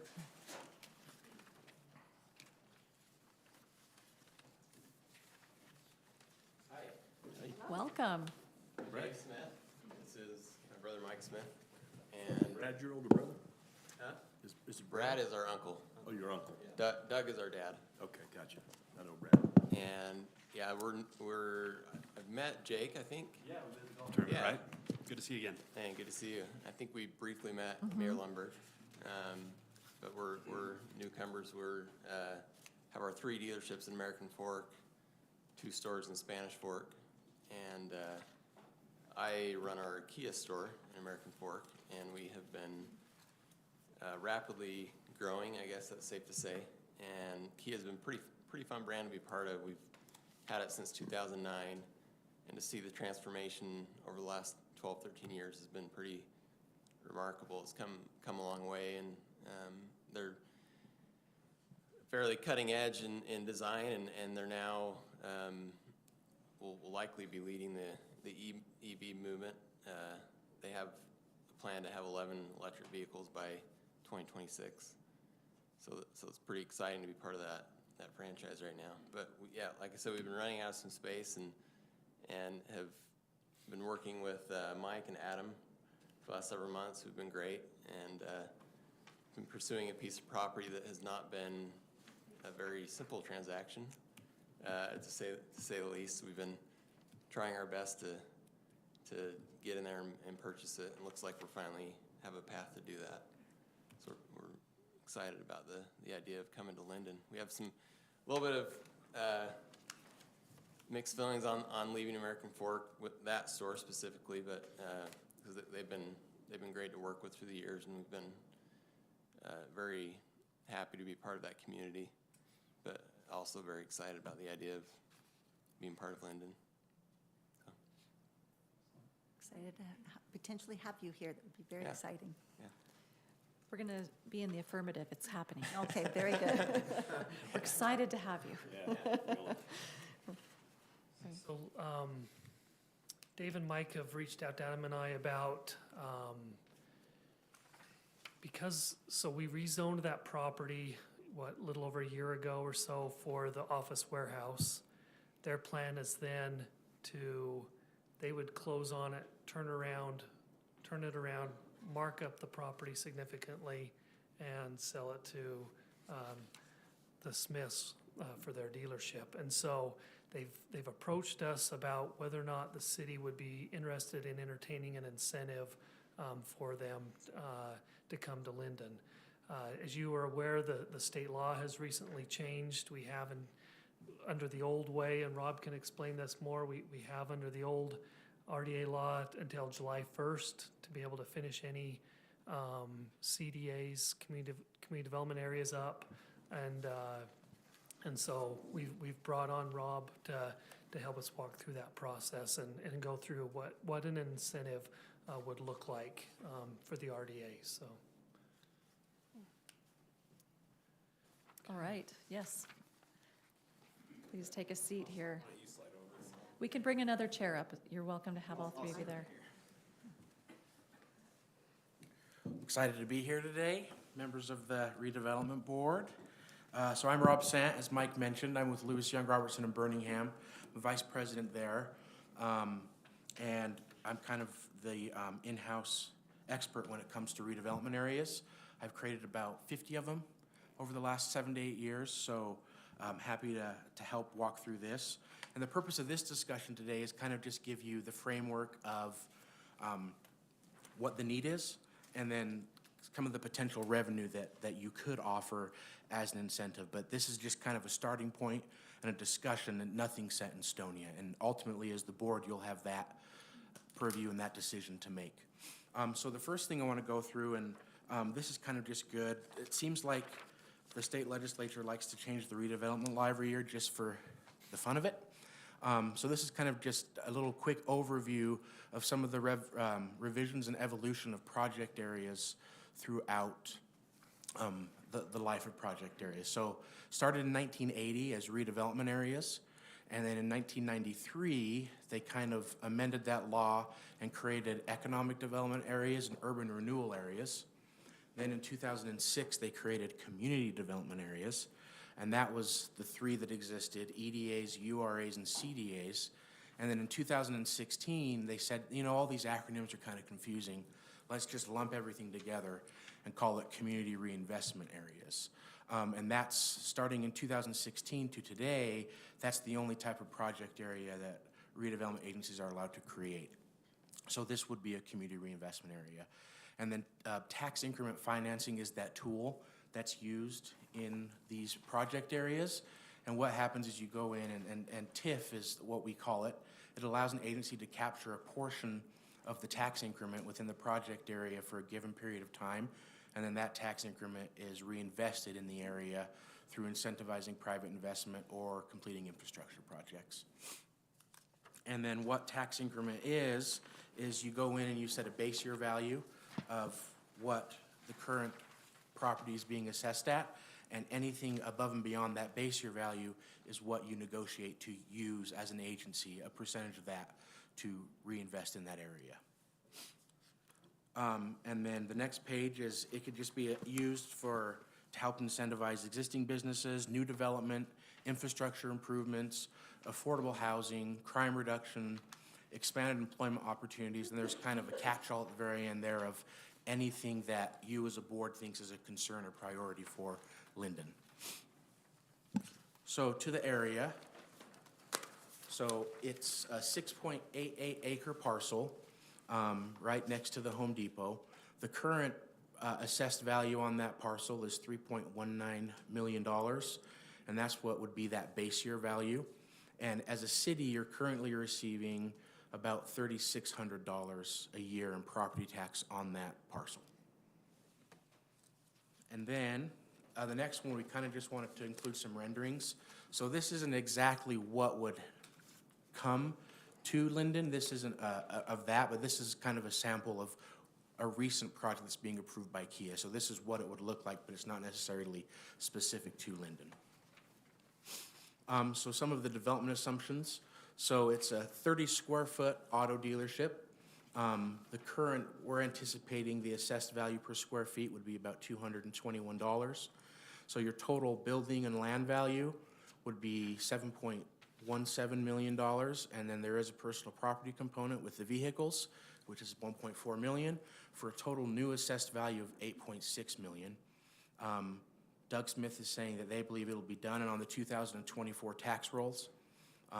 So with that base year value of 3.19 plus the new assessed value, you're looking at about $11.8 million in property value after it's been developed.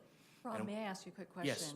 I know the county, we have our, the property tax, but on the personal property tax that businesses have to do, what portion of that comes back to a locality like Lindon City? So it's just lumped into what you pay. So it would be whatever you agree to, it doesn't come to the city, it just is used for tax increment. Okay. So correct me if I'm wrong, a lot of businesses, I have a business, you have to declare with the county valuation of property that they collect a very small amount, sometimes year over year. Is that something that you do with your car dealership then? And I don't know where those funds go, how the county utilizes them, but with the inventory that you hold, is there an inventory? That's a good question. All the way down to I'm not sure if they put inventory on that. For mine, when I do it, there's no inventory. Okay, on their desks. Thankfully. Yes, it's your equipment. It's your I might desks be and, overlooking something in my brain, but nothing's coming to mind on that. all right. so, yeah. Okay, very good. Move along. Okay. So then the next one, so what we did for these assumptions, we assumed that if the board decided to do property tax, that it would be for a 15-year period at 75%. And something that Mike alluded to earlier is the law recently changed this year, and starting July 1, a redevelopment agency in a city will no longer be allowed to incentivize retail. That's something they just passed. There's a lot of kind of things you can do, but for the most part, they've tried to eliminate that as something that a city or an agency or a county can do. There are a couple of call-outs for infrastructure and other things like that. But so with this one, because of that July 1 cutoff date, we anticipate that this would be just an agreement between the city and the redevelopment agency, and we wouldn't go and ask the county and the school district and the other taxing entities for participation. That's usually anywhere from 3 to 6 months. And just with that July 1 cutoff date, we decided for now just to assume it's a agreement between the city and agency. So next one. So then kind of a term that we use in the TIF world is a but-for expense.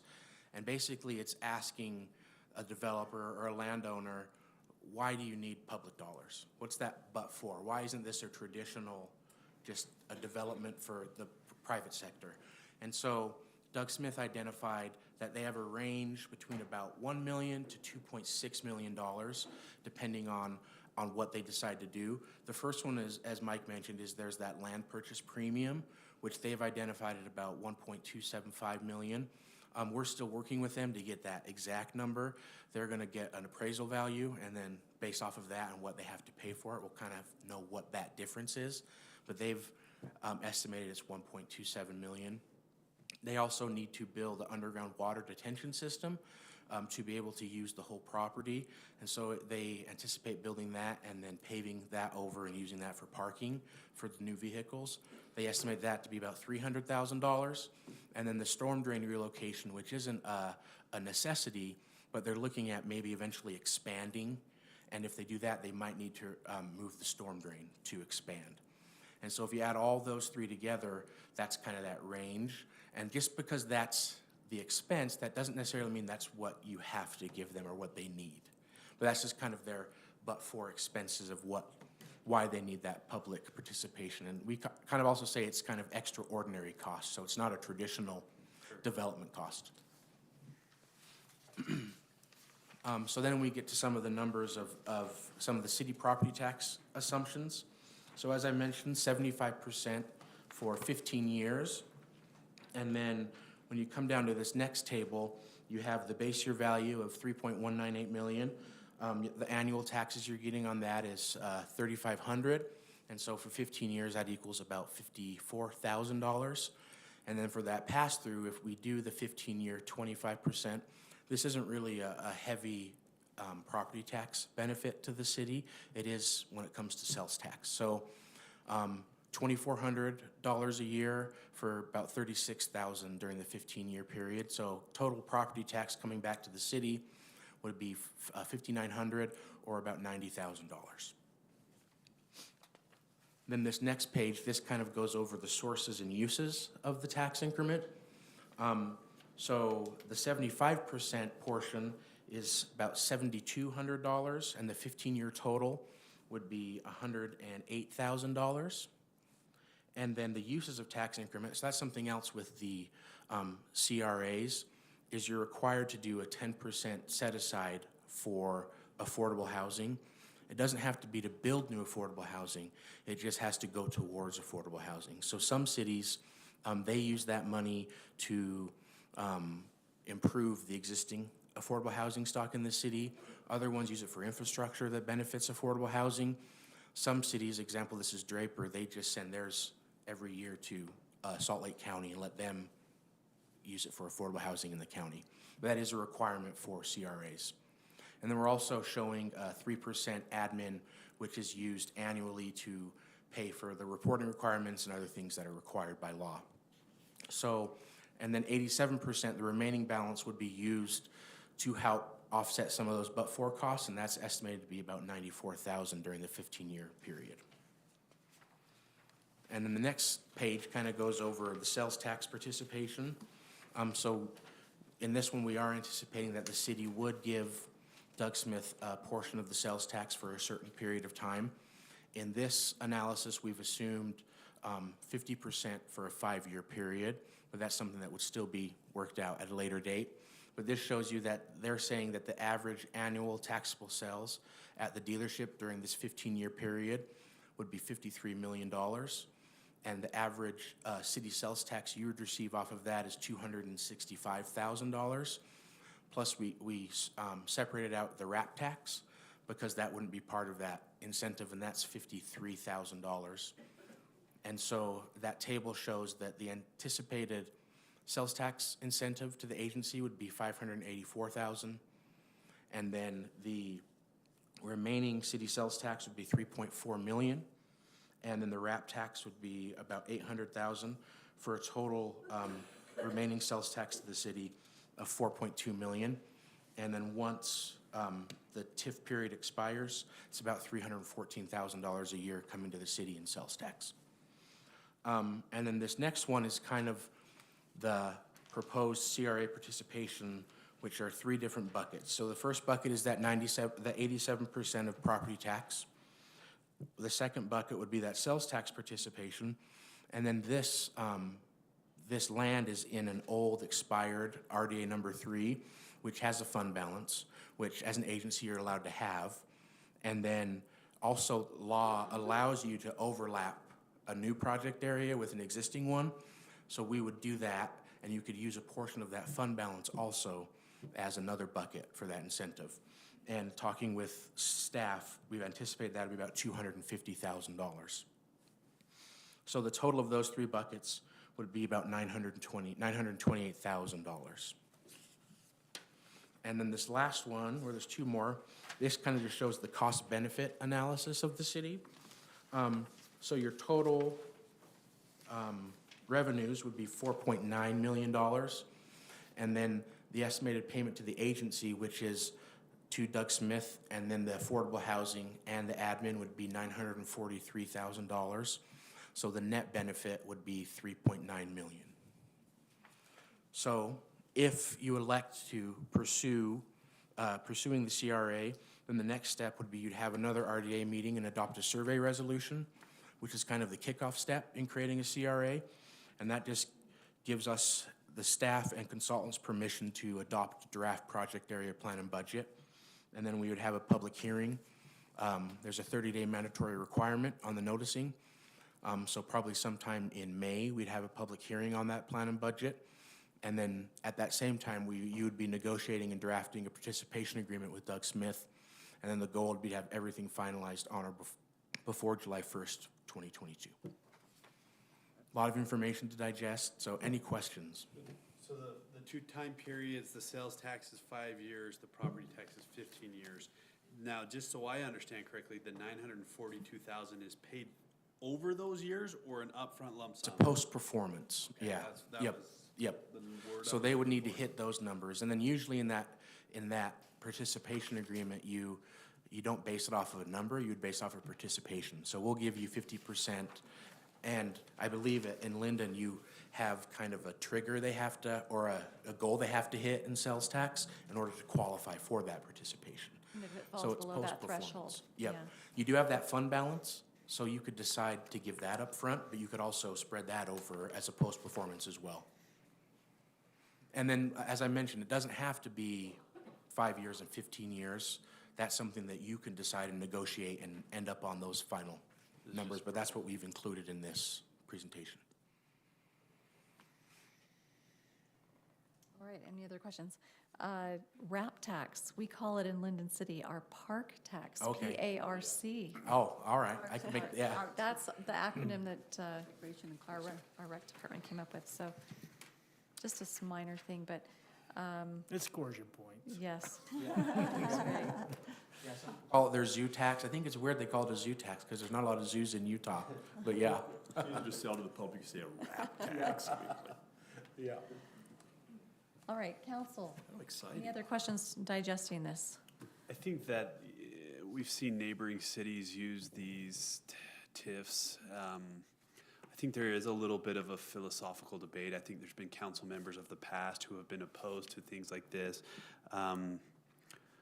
But in my honest opinion, I think this is great. I appreciate you put it together. I appreciate your interest in our city, and I'm really excited for this opportunity. I'm a terrible negotiator by saying I think this is great and I'm on board. I am, though. I think the benefit outweighs it. It's post-performance. So I'm very open to it. I've debated in my mind and with others the philosophical role of government in offering incentives to certain businesses and not to others. And I've wrapped my mind around it and am comfortable with what's being proposed. So I'm open to the next step and maybe some details to be ironed out. But you know, in your opinion, as the expert, this seems fairly on par with what I've seen in other cities. It doesn't seem exorbitant. It doesn't seem too out there. The fund balance from the one is a little bit unique, but it's great that we have that to be able to offer as well. So Yeah, I just helped Layton do kind of the exact same thing, and they had a fund balance as well. So Cool. That's also on par with what happens. And usually you see sales tax participation about a 3 to 5 year window, so that's within that. So I don't think there's anything did extreme in Layton this one. do all of the fund balance up front, or did they? They did it up front. Cool. Yep. And it was a little more unique because it was a car dealership, but there was also some office attached to it. So it was kind of a corporate headquarter location plus a car dealership, so it was a little bit different than this one, but that upfront money is used in the past like that. This kind of being a little bit new for Lindon City, this isn't something typical for us. But for the applicant that we're excited to have, help me understand, explain to me, so the participation rate of the city is 75%, projected over 15 years on that tax increment.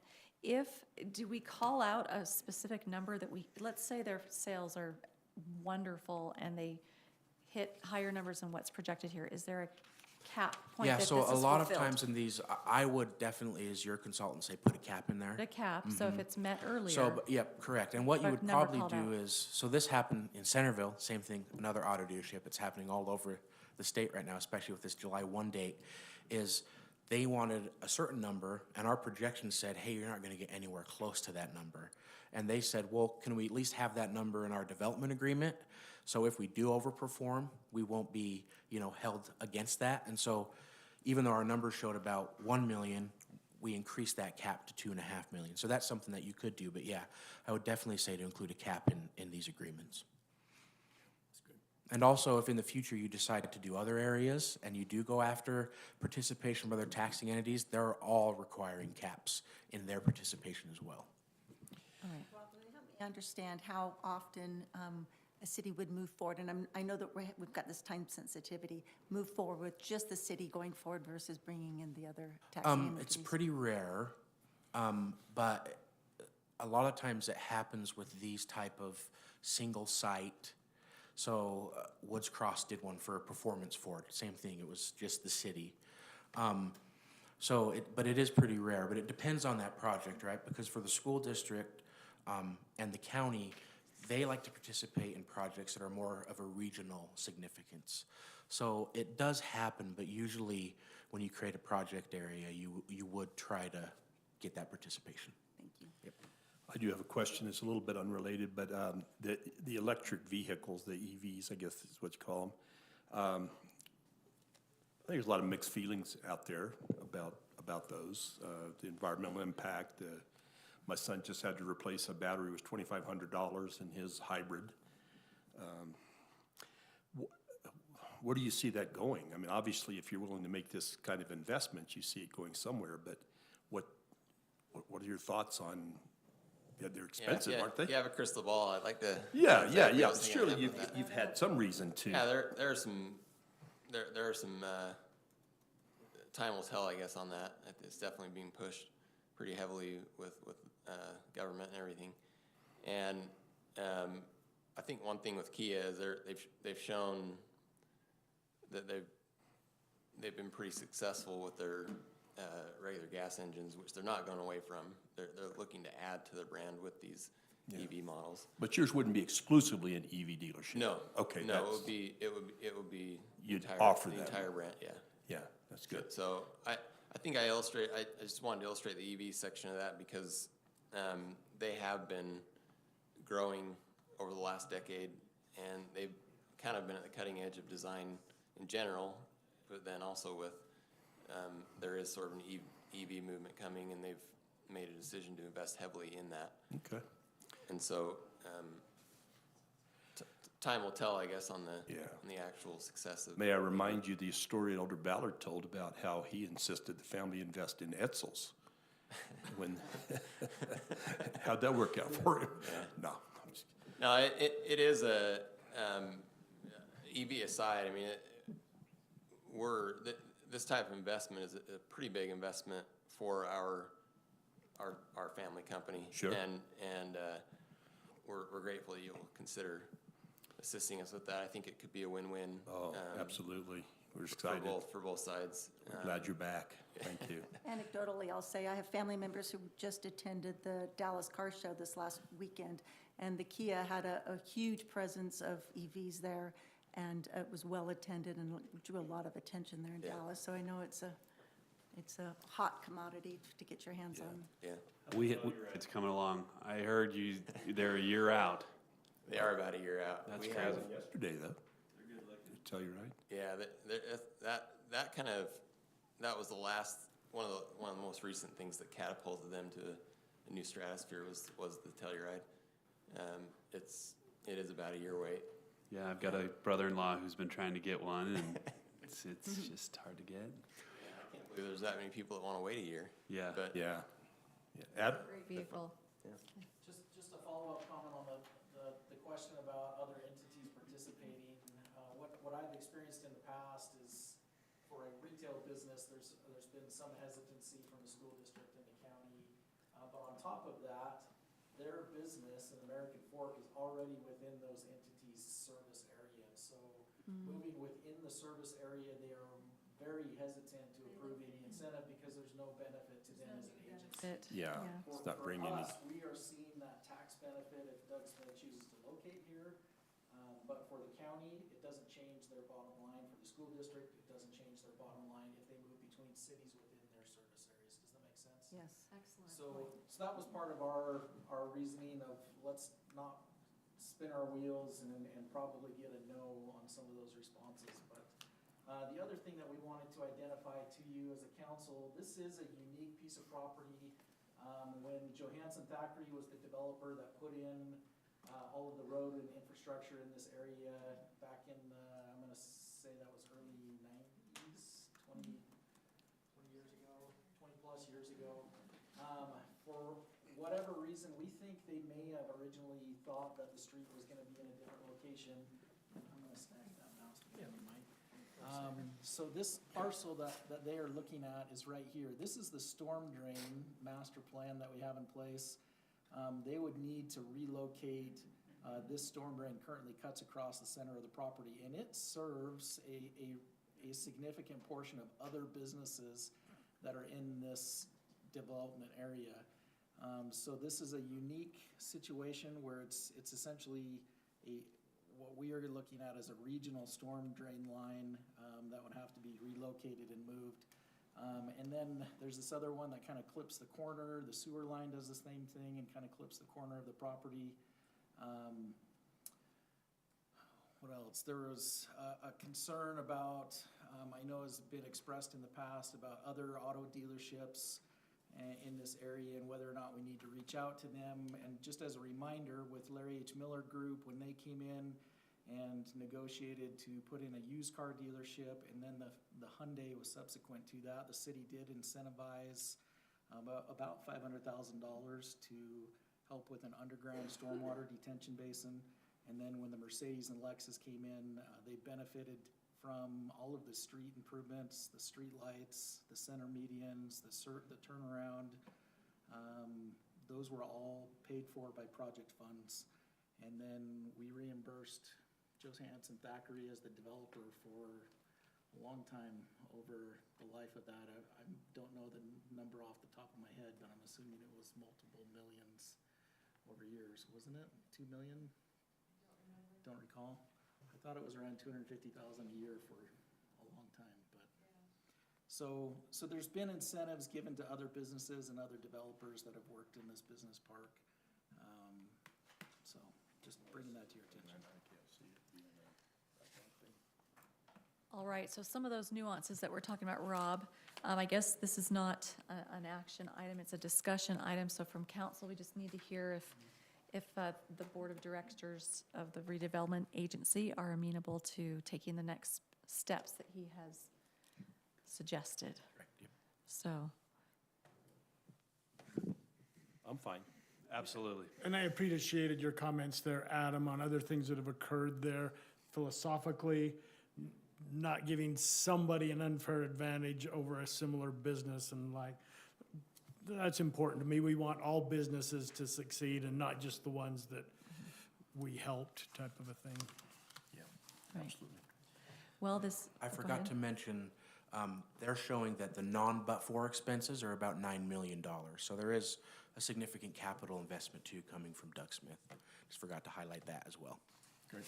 All right, is there anything else council would like to see as they work this forward? I guess you could communicate with staff any additional questions or concerns that may come up. Sounds very exciting. Thank you very much. Thank you. Would we actually have an agreement written up by July 1st, or we just have to? So, luckily they changed the law to say it could be initiated by July 1. Okay. So I think if we get close to that point, what I would suggest is we do maybe adopt a letter of intent that just kind of outlines that we've been working with Doug Smith for X amount of time. We obviously intend to adopt an agreement, and that's shown through our adoption of a plan and budget, and we could just outline it that way if we need to. So I guess you'll be working a few miles south from where you manage now, the Kia. It's looking like that. Yeah, all right. Welcome, David. My brother, but You trying to working together is just send him down to the next city. Tale as huh? old as time. Yeah, I know, tell me that. I might need one office to be converted to residential because he's not gonna let me leave. You have to work 24/7, huh? Yeah. Thank you so Full much. steam ahead, guys. Let's do it. We're very excited to have you. We'd love Are to. you related to Gary and Linda? Okay, just curious. Thank you very much, gentlemen. All right, we will move ahead then here in just a moment. Are we Very much for your finishing the work, Rob. We RDA? look forward to hearing more from you. Thank you. All right, we will go back to, shall we finish our RDA? Yeah, or- let's finish okay. that. That would be All right, great. we'll go back to we need to go to item number 3 then. Public hearing, RDA fiscal year 2021 to 2022 budget amendment. I make a motion to open a public hearing. Second. Okay, we have a motion by Van, seconded by Randy. All in favor? Aye. Thank you very much. That is unanimous. We'll now turn the time over to you, Kristen. All right, so the first item is a budget amendment for the 22 fiscal year for the RDA, and that's amending the tax increment that came in for the CDA and for this year, and then also adding on the $10,840 for the services for Lewis Young for setting up the CRA. I have to tell you, it cracks me up. We created a new acronym to get rid of all the old acronyms. Sorry, I just found humor in that. True At least least it didn't have any more letters to it. All right, do we have any public comment? Your chance, Lincoln. Okay. Got to get on the record this, okay. I'll make a motion then to close the public hearing. All right. Second. Thank you. Motion by Randy, seconded by Mike Vanchery. All in favor? Aye. Okay, that does close the public hearing. All right. Considerations for any more discussion by our board here on this resolution? Seeing none, I'll move to approve Resolution 2022-1-RDA, adopting the fiscal year 2021-22 budget amendments for the RDA as presented. Thank you, Jake. Second. Seconded by Van Broderick. All in favor? Aye. Thank you very much. Okay, we will move ahead to item number 4.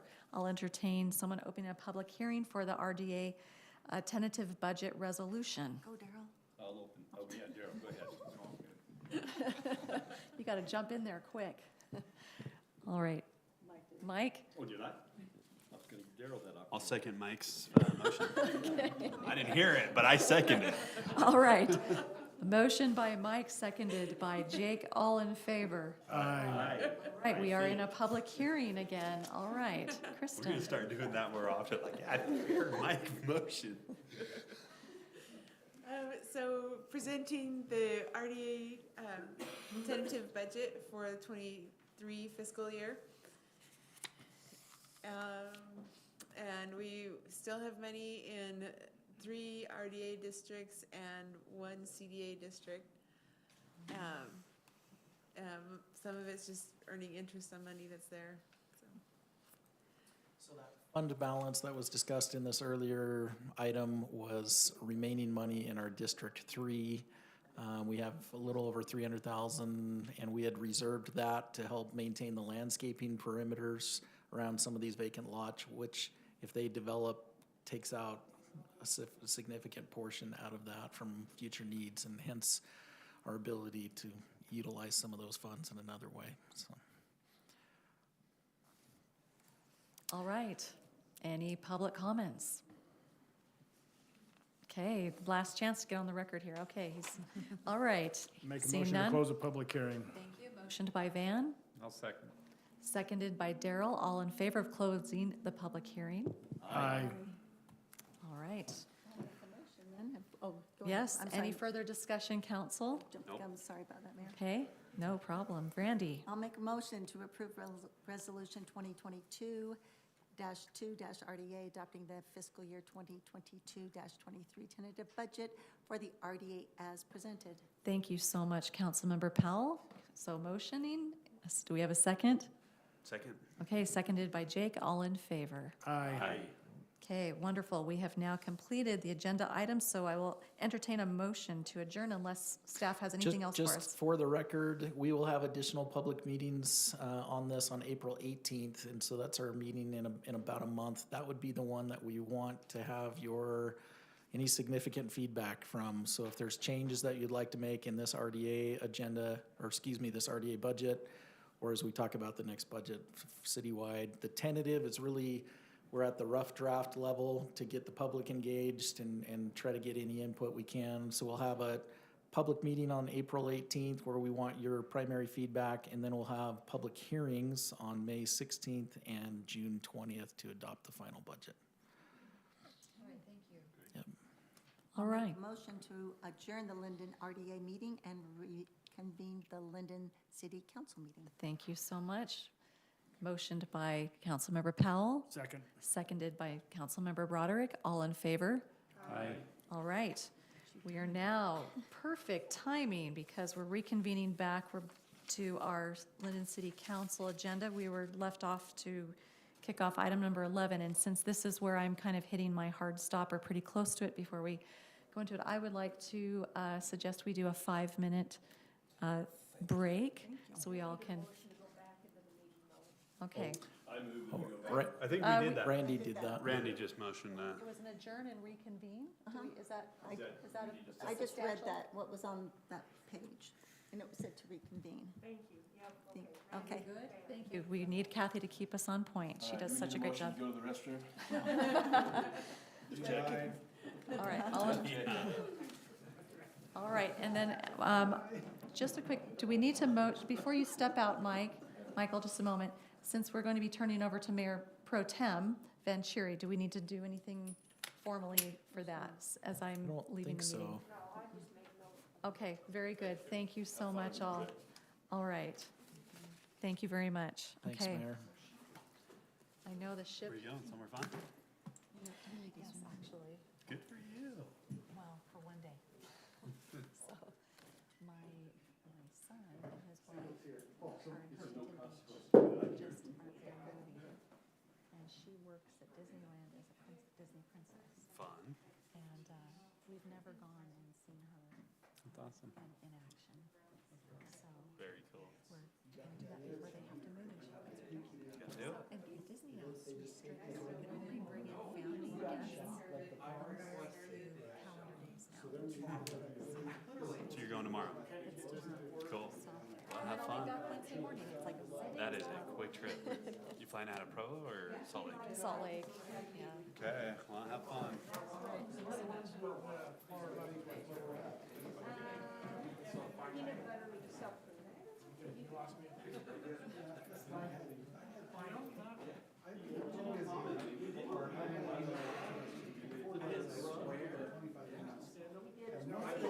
That's right.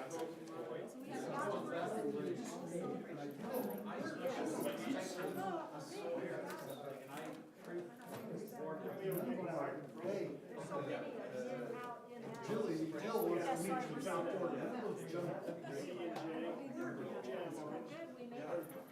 You make a sandwich with peanut butter when you're done.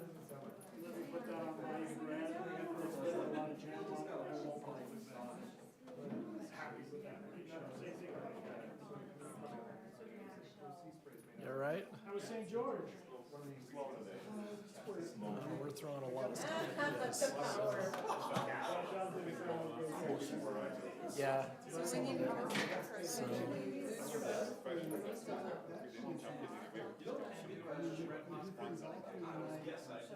might.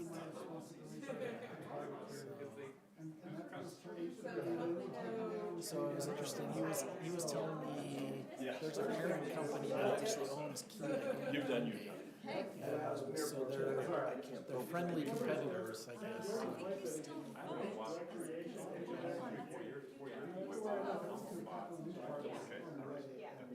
Not only that, maybe you would expect us to find the best stuff. Where the opinion is the highest quality $1,000 Huh. I just don't know how they can do it. Yeah. Well, it's like ours. Yeah, they have, so their offer goes hard on Friday, so they would lose their earnest money on Friday.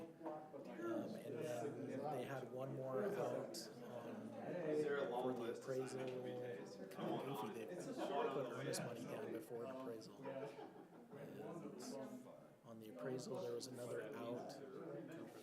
Yeah,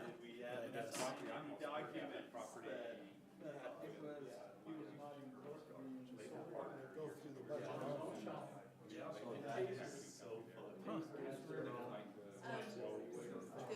Yeah, it's not the most friendly parcel, that's why it hasn't developed yet.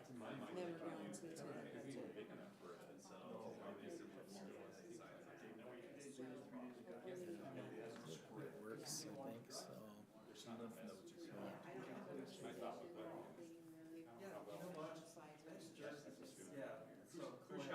It's surprising, because sometimes even on our top 25 or so, they won't even show up, and then 6 months later, they have this huge sales month. One in the back, one in the legs, and 5 feet 7 feet. It is rare, isn't it? Yeah, now that you say that. I eat Michael Jackson right up on my tippy toes. Yeah, I'll show you. Oh, I gotta see it. On point, literally. Yeah. Got the taser. Yeah, so I'll go with the front. I'm wearing the same shirt too. I'm sure. Okay, so. Now, was this voluntary Yeah, or was this total unexpected and they instituted? Yeah, it was unexpected, yeah. So, he took a step back, then I got shot right up. All right, on my now we're taking tippy toes. advantage. Hey, go forward, and then step. But I was like, wow. Would you like to bring your water with you, Carolyn? What? Marilyn, Carolyn? That's what we call you, Marilyn. But yeah, that was. All right, so you saw where we left off here. I Here you did, go. I did. Thank you so much. Okay, you guys ready? I feel like you're taking advantage of my authority now. Oh, that looks too good, man, Mike. Yeah, yeah, okay. I mean, I lost big. That's it. Oh, goodness. You have the smallest bladder in this group, right? I'm dead serious. I drink so much. I try to just drink like double my body weight in ounces, and so I go every hour. All right, we'll continue. Thank you all for the break. Appreciate that, and we'll come back. We're now on item 11, a public hearing to discuss the FY 21-22 budget and fee schedule amendments, which we've discussed before. I think this is just mostly Kristen sharing with Another budget amendment. another So budget amendment. new- She'll new share with stuff. us the particulars, and so let's go ahead I'll and. make a motion to open the public hearing. Okay, we have a motion by Van. Do we have a second? Second. Second by Jake. All in favor, say aye. Aye. Aye. Aye. Okay, Kristen, you're on. This is a pretty extensive budget amendment, mostly because there was a lot of personnel changes and that hits a lot of line items. And so that's what a lot of it is. And then also just catching some of the revenues up, some of the expenses up. We're coming to the end of the year. We'll do another, probably another couple of budget amendments before July 1st. And so, but yeah, this one is, you've had a chance to review it, and there's some notes on there, so let me know if you have any questions. It's been a work in process, but sounds like you got everything covered. I see the change to the library. Yes, and so I was gonna talk about that in the fee schedule change, because that's gonna, where we would make that change official, but yes, in anticipation of that change, I am doing a budget amendment. Awesome. We've actually had, I think, 4 residents come in the last week and for reimbursements and said, you might want to come back next week. Awesome. That was wise. Public relations ahead of time, right?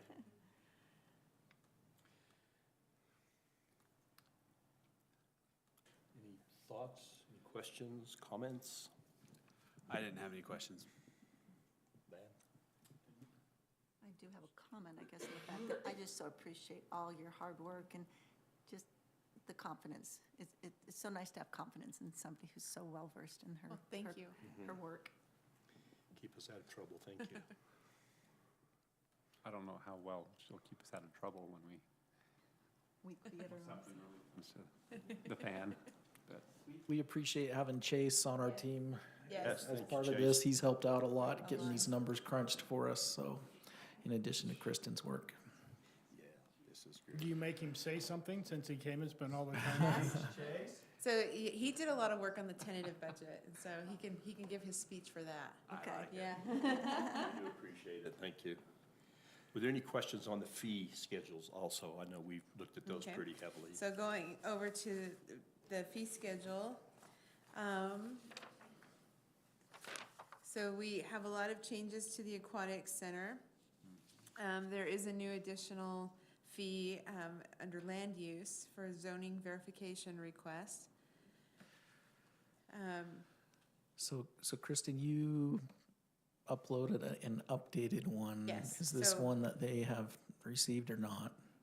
Correct, so Adam has the updated one, and the only changes are on page 2. There's a change under punch pass for the flow rider. The original proposed change was basically the new fee for a flow rider times 10, and that's not really an incentive to buy a punch pass. And so Alan and Heath actually emailed me after this went into the packets and said, actually, let's change it to $135 for residents and $180 for non-residents to give an incentive for doing a punch pass. And then under rental rates for the private rental, I put 500, it's actually 600. And those are highlighted in yellow because we had talked about increasing those, not necessarily all of those rates, I just highlighted them because they might be of discussion or whatever. But we definitely wanted to talk about the private rental, the party rate, increasing that, and didn't have a price proposed, and so that's why it's just highlighted. Anything you want to throw out on that, Heath? Yeah, I thought raising that up last time was gonna kind of close it out. Discourage, yeah. But, and you know, what we're really doing there is we're squeezing out the little party people, and we're going to the doctors and the dentists and the insurance agents, and they're bringing their 1,000 people. There's been a lot of different research that Alan and I have done. Payson has a sliding person scale, which just to think about kind of gives me a little bit of a headache, because 1 to 100, over 100 you pay a higher rate, over 300 or 500 you pay a greater rate than that. That lets the ward, I guess, have a chance to buy one for, 100 people or whatever. But I don't know where to drop that price. I would like to be right where I'm competitive, right where people say, that's almost too much. But Alan, you've done a lot of researching. Have you searched anything that you like on that? I mean, 600, I was worried that, like Heath said, we weren't gonna get a lot, but we're down to 3 days left in the entire summer, I think. And 1, I think, is gonna get taken, so 2. So I think price could go up. A sliding scale would be difficult with staff, just clicking them in up to 1,500 or 1,200, but it's doable. That gives, like he said, a chance for small people, and we could charge more for these big rentals, real estate groups. That sounds like a worker compensation, probably, injury happening, with all the clicking. We do have the ability to, in the fee schedule, you've given me permission in the past to take prime dates and make them biddable, or, how much would you give us to do that? We've never really done that. We've never had people standing there competing on the same day. I want this, you had it last year, but that is a possibility too. But I really thought $600, just compared to some of our neighbor pools, was gonna be a little bit problematic. So much for what I know. I don't think they think twice about it if you've got that many people coming. Difference between 5, 6, 7 is just, in my mind, is just not that much. I agree. Yeah. So, we're almost full for this year, but this would be, if we wanted to raise it right now, or we could talk about, or raise it this year, or maybe in February or March, the next time the next year budget opens, just before we start reserving in January, really, the first working day of January. So, just for clarifications, our changes, though they're fiscal, you do these on the calendar year or on the pool calendar year? Or do they? We're doing it on the fiscal year, but that's okay, because we start renting the first working week of January, and that goes through that change over the fiscal year. So if we don't do it this year, we won't be able to do it in January unless we reopen the budget. Okay. Thank you. So we usually do another October budget amendment, and so this is something that you could address then It if you was chose to changed do from that. 5 to 600 in December. So, yeah, we could change it later in this calendar year, next fiscal year. Which personally, I kind of feel better about, because not only do I not have a good recommendation for you, I mean, we're different. I know that we're unique as a pool and as a location. We're significantly higher than Pleasant Grove right now, and that's okay. with some of the other pools like Payson and Orem and Provo, the Sarah Pool. How much, do you remember what the Sarah Pool was? Yeah, the Sarah Pool is a sliding scale. They have a base rate of renting the pool, and then you've got an hour-and-a-half rental, and it's a sliding scale 1 to 303.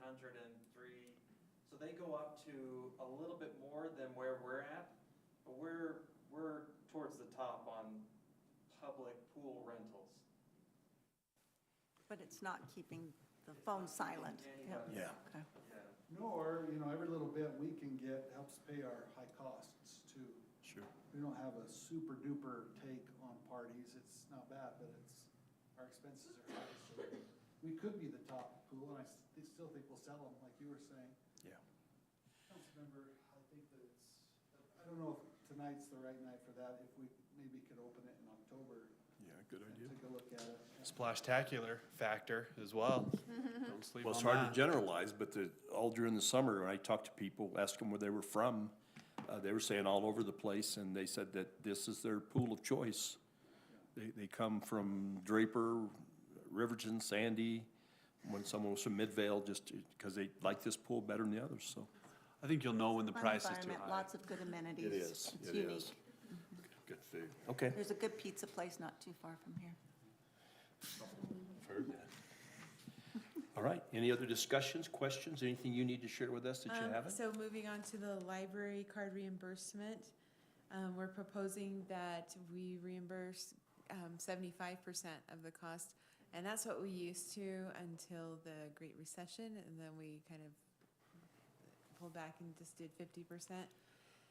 And so we'd like to go back to 75% and reward the maximum reimbursement instead of saying $60 maximum, because then when Orem, our intention is like the Orem cost, and so reword it to say that the maximum reimbursement will be 75% of Orem Library's annual non-resident library card fee, so that if Orem does do an increase, then we can increase our reimbursement.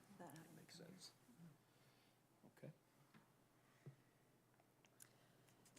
Then there's other things, the police, security. How often is that used? Kind of often, but it's So like with Walmart Really? at. Walmart. Usually just during the holidays, so Thanksgiving and Christmas. Okay.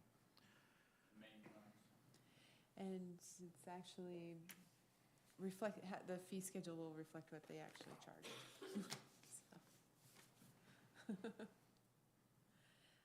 And then with secondary water, just clarifying on the metering of secondary water, that pricing is applicable to Anderson Farms area. We're starting to put in, with development in other areas here and there, secondary water meters are getting installed, but we're not ready to start billing for those right now, so just clarifying that that's for If that. we bill here, do we have to bill everybody else?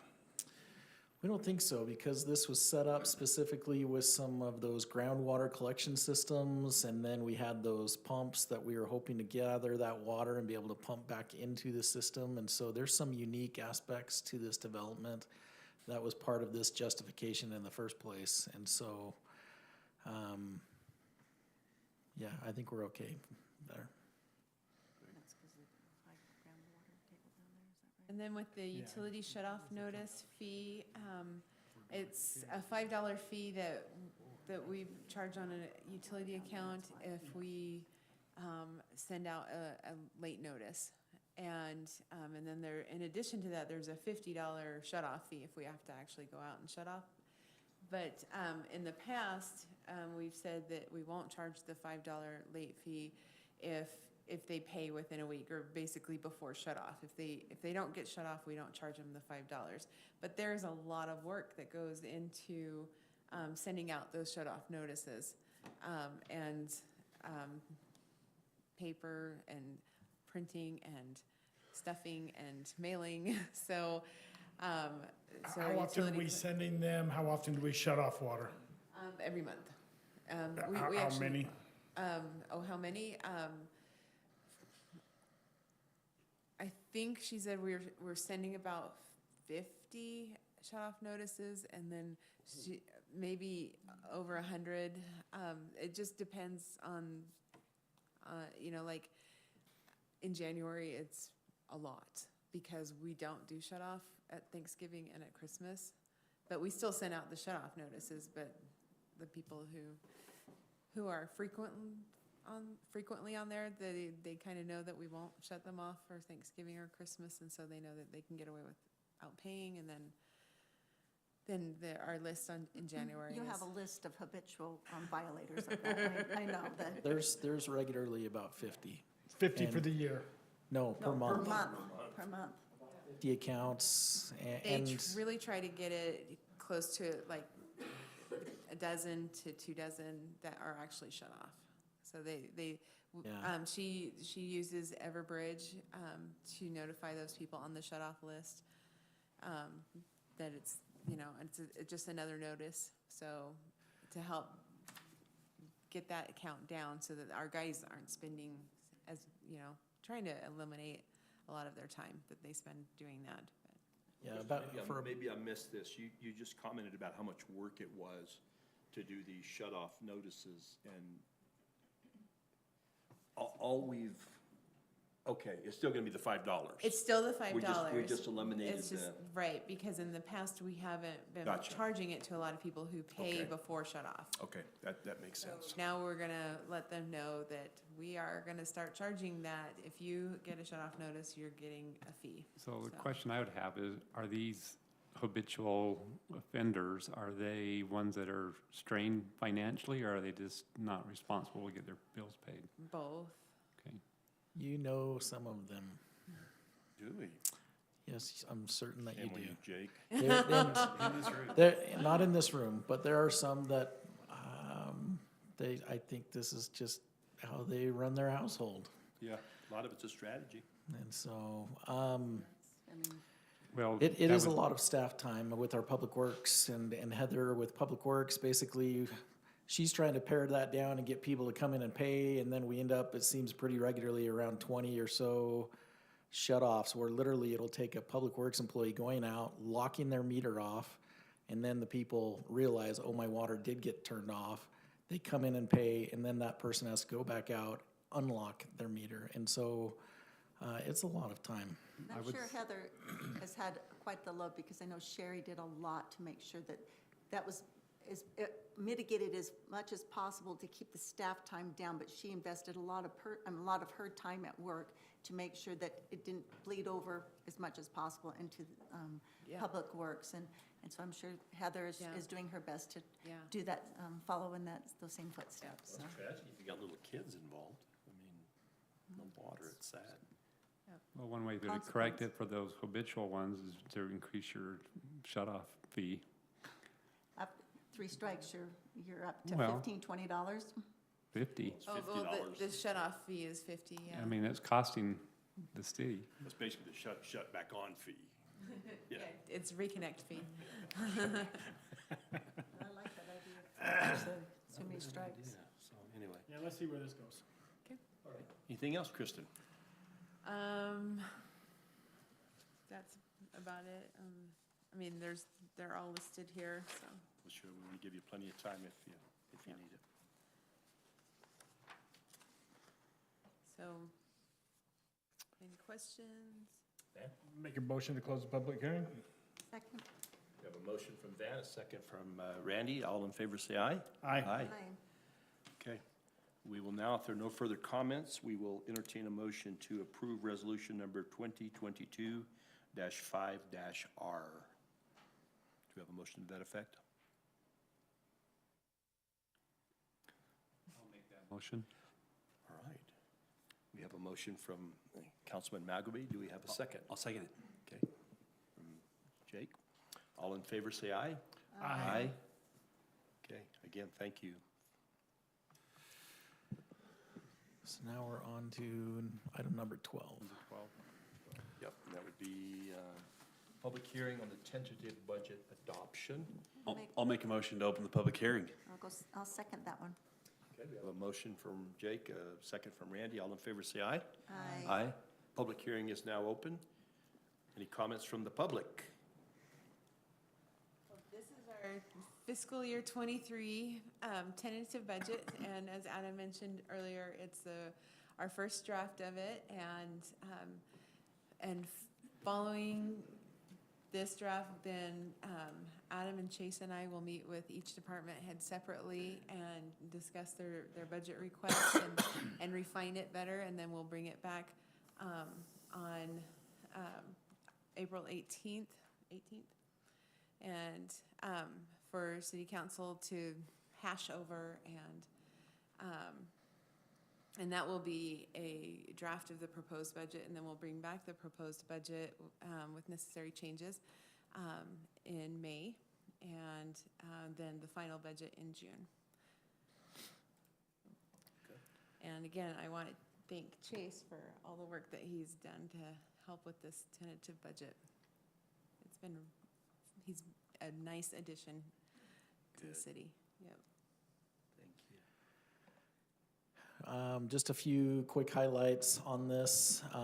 So this tentative budget includes 1.37 million in our anticipated road maintenance projects for this coming fiscal year, and then there's an additional 2 million planned for the next several years thereafter in our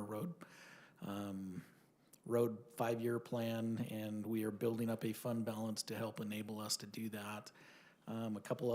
There's quite a few significant capital facilities projects for secondary water infrastructure, culinary water, several facilities maintenance projects, several park improvement and amenity upgrades in various parks. This includes a new cemetery building we've talked about in our public works and engineering meetings. And then several part-time and then a full-time position that has been talked about in our budget kickoff meeting for various departments.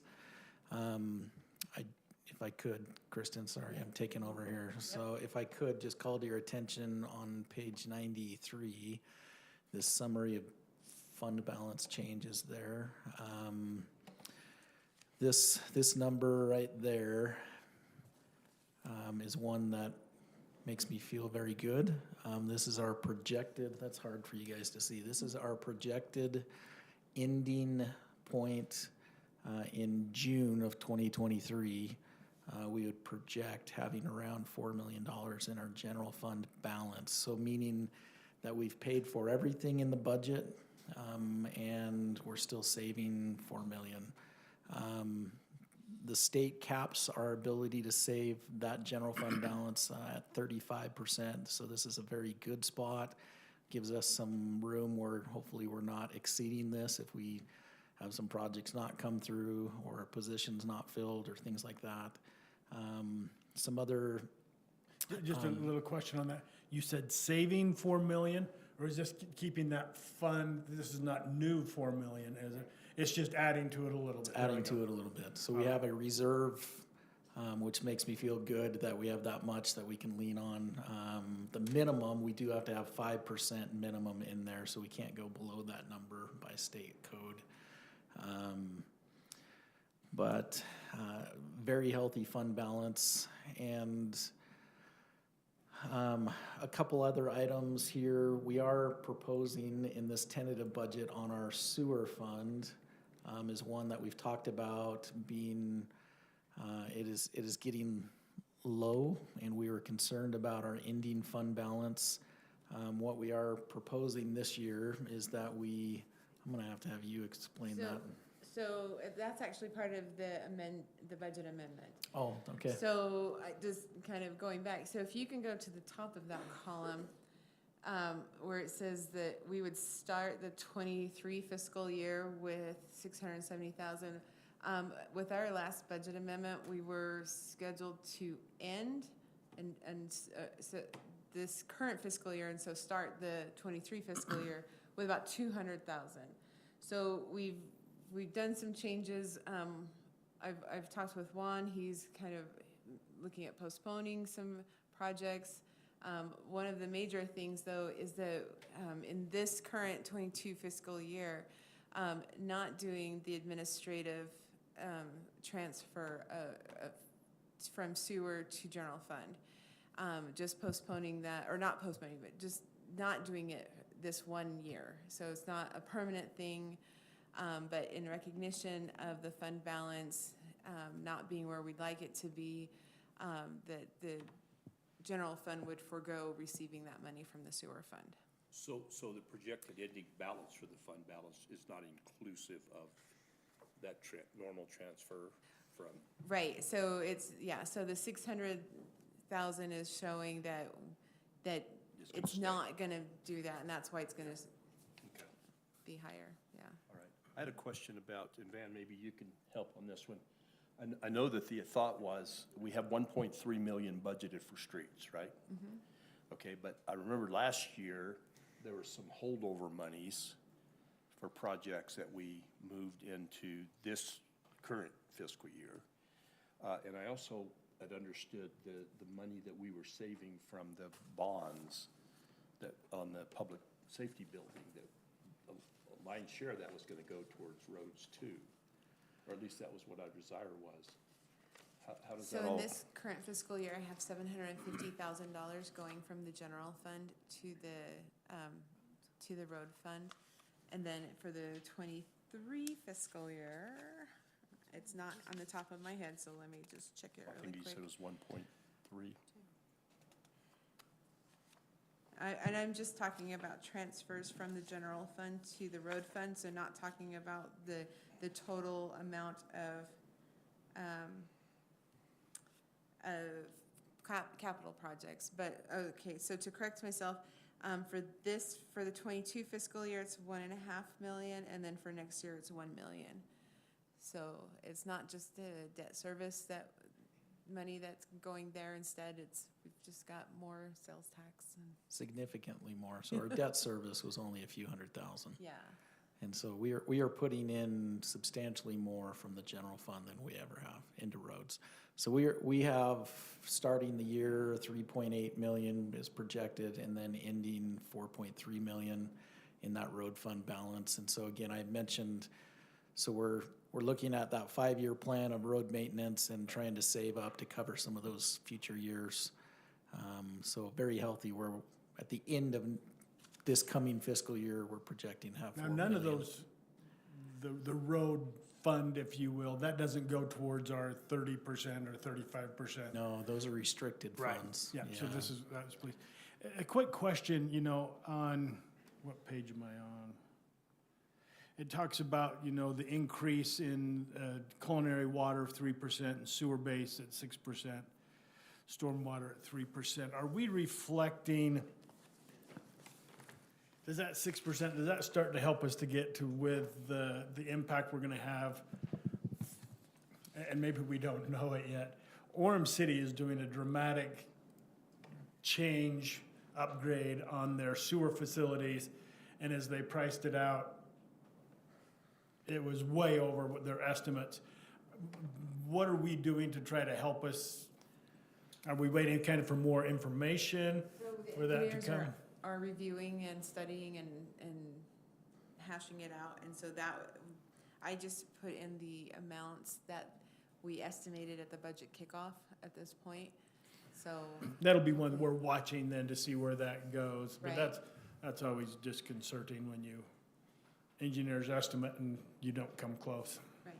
And we're trying to be sensitive to large increases, large jumps in rates. I mean, the sewer base rate, that 6% increase doesn't even cover inflation right now. And so I know that's something that Juan's looking at future projects with NOAA, and they're calculating this with this massive spreadsheet to look at making sure that we're having sufficient to cover our project needs and then our operations and replacements. So yes, we're trying to factor that in without hurting our customers, so. Well, much appreciated. Anecdotally, I'll just share that I've heard some grassroots efforts trying to ask the legislature to either freeze or repeal the state gas tax, the tax. And it was nice to see the legislators push back and give a good explanation of there's no mechanism to not keep, then let the oil, the people that are providing us with that, to not then just absorb that into their price cost. And then, so it was nice to watch the public get educated or schooled, for lack of a better term, on the fact that we need those funds, and so. Anything else that you wanted to cover? The new position that we wanted to propose? Yes, thanks. Which is not in the tentative budget, but we can add it in either tonight or we can add it in the next draft. So I wanted to approach you. This is a fast-moving item for us. I had a call. We've had just a week and a half or so ago. We've had the same IT technician at Lindon City for 4 years, and we contract with an outside third-party provider and who assigns different technicians. He's happened to stay with us that long period of time. He's had a life change, is getting married, and I think he's thinking a lot more on the lines of some stability and benefits. I've said to him, Kristen's heard me say this to him several times over the years of, hey, if you ever have a change and you're looking somewhere else, please come talk to us. And so that happened. He gave me a call and said, hey, this is something that I'm looking for a change in pace. This is not a dollar for dollar savings for the city. This would be more for us to bring somebody in-house, but we are looking at other opportunities to have this individual become our GIS expert. And so Public Works had budgeted $15,000 for a GIS intern or technician. So we would have this individual take on that role. And then also work with other aspects of our asset management, managing all of our software contracts. We're at the point where we feel social media, website, we could consolidate a lot of various duties that people are filling in and doing into this position, and then retain somebody that has an expert knowledge of our system. On things like, for instance, our phone network went down this weekend when we had the power outage, and so we all came in this morning with no phone service, and he was able to get that back up within a few hours. And so something that somebody else, another IT person could do, but maybe would take another 12 or 18 months to get them up to speed with everything that we have going with our various departments. Similar to where we had pitched the assistant finance director position, it's not necessarily a money-saving aspect, but it's something that as we're growing, we feel like this would fill a niche and can help us improve and do better, and then provide better public services. Making some of our online forums and services more readily available would be something that we could see this individual helping us with. So, Aren't we paying him 40 to 45, I think? So he's currently, our contract with this IT service is 48 hours. I think I might have put 43 in an email to you as a mistake, but 48 hours per month is what we contract with this company. And so this would only be about a quarter of the hours that he may work on a monthly basis. But a quality individual that's very willing, very dedicated. I was impressed as I talked with him about this. He sent an email and said, hey, in addition to all these things that you would like to have this position do, I would also like to do X, Y, and Z. And he listed out some other things. And I'm like, that's a person I want to hang on to. That's already, before he's here, thinking of ways that he can improve processes. And so, he has a great view of the whole city, what he's done with us over the last 4 years. So he has knowledge of all of our different systems and then how to make improvements. And so that's a great. yeah. I don't know how you replace somebody like that in this job market. No, not for Yeah. that cost even. No. We wouldn't be replacing him, we would still have the contract. We would Well, still I'm have just a saying, contract. replace that knowledge. Yeah. So He would leave, he's looking to leave the employer, and so we would have to be breaking in a new IT person, which sounds painful. we would still need to have a contract with a third-party entity to be his backup. And so what I would expect is that we would maintain a service contract for like 5 hours a month as a backup for this individual. If he's on vacation and we have a crisis, something of that nature. And so it would be, again, he's filling that role, but it's not a dollar for dollar savings. This is something that could help us be more efficient in some areas, but also retain good knowledge in the city. So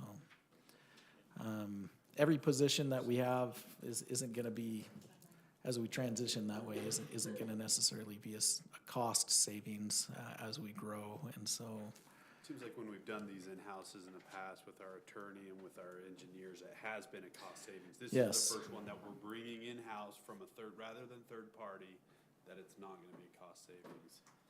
Right, but Unless it's, yeah, I don't going know. to I don't know be if I could say expanding that's the first one, services. but it is one in recent years. Yes. Well, they'll have opportunity cost if we don't have someone that Yeah. is in there that can do it The good. police department would be a gigantic one. It was substantially more for us to bring our own in-house police department than it was a contract service. And the city chose to do that. And I think there's been a lot of benefits A there. benefit to the citizens. Yeah. I think it's worth it. But that's already in, it's not. This is not. So we are requesting to include this in the tentative budget, and with your okay, I would like to pursue and advertise this job and Can I see if we ask- can retain this ask you individual. that- I've had several citizens reach out and ask, and this is above what my understanding, about how our city is doing against potential cyber threats. And is this something that this individual would be able to be much more proactive in doing? Absolutely. So I think our citizens at large would say that this is unnecessary in the time and age in which we exist.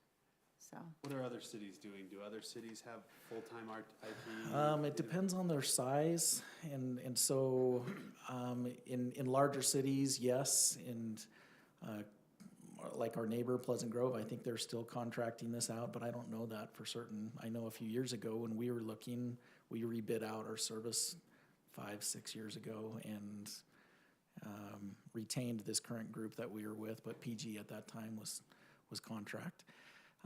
Something that made us a little bit nervous, we actually had our police chief mention that this company that he works for services some other cities, and the chiefs had expressed some concern over some of their techs that they were being helped with. And so, again, that concern of if he moves on, I'm starting over with somebody that may not be as experienced and capable, and so that puts us in a bad spot. So, is that salary based on you reaching out to the market, or is that something that you guys just agreed on? both. And so he's currently making more than this by about 10 grand a year. But with that trade-off on benefits, that's his substantial need right now.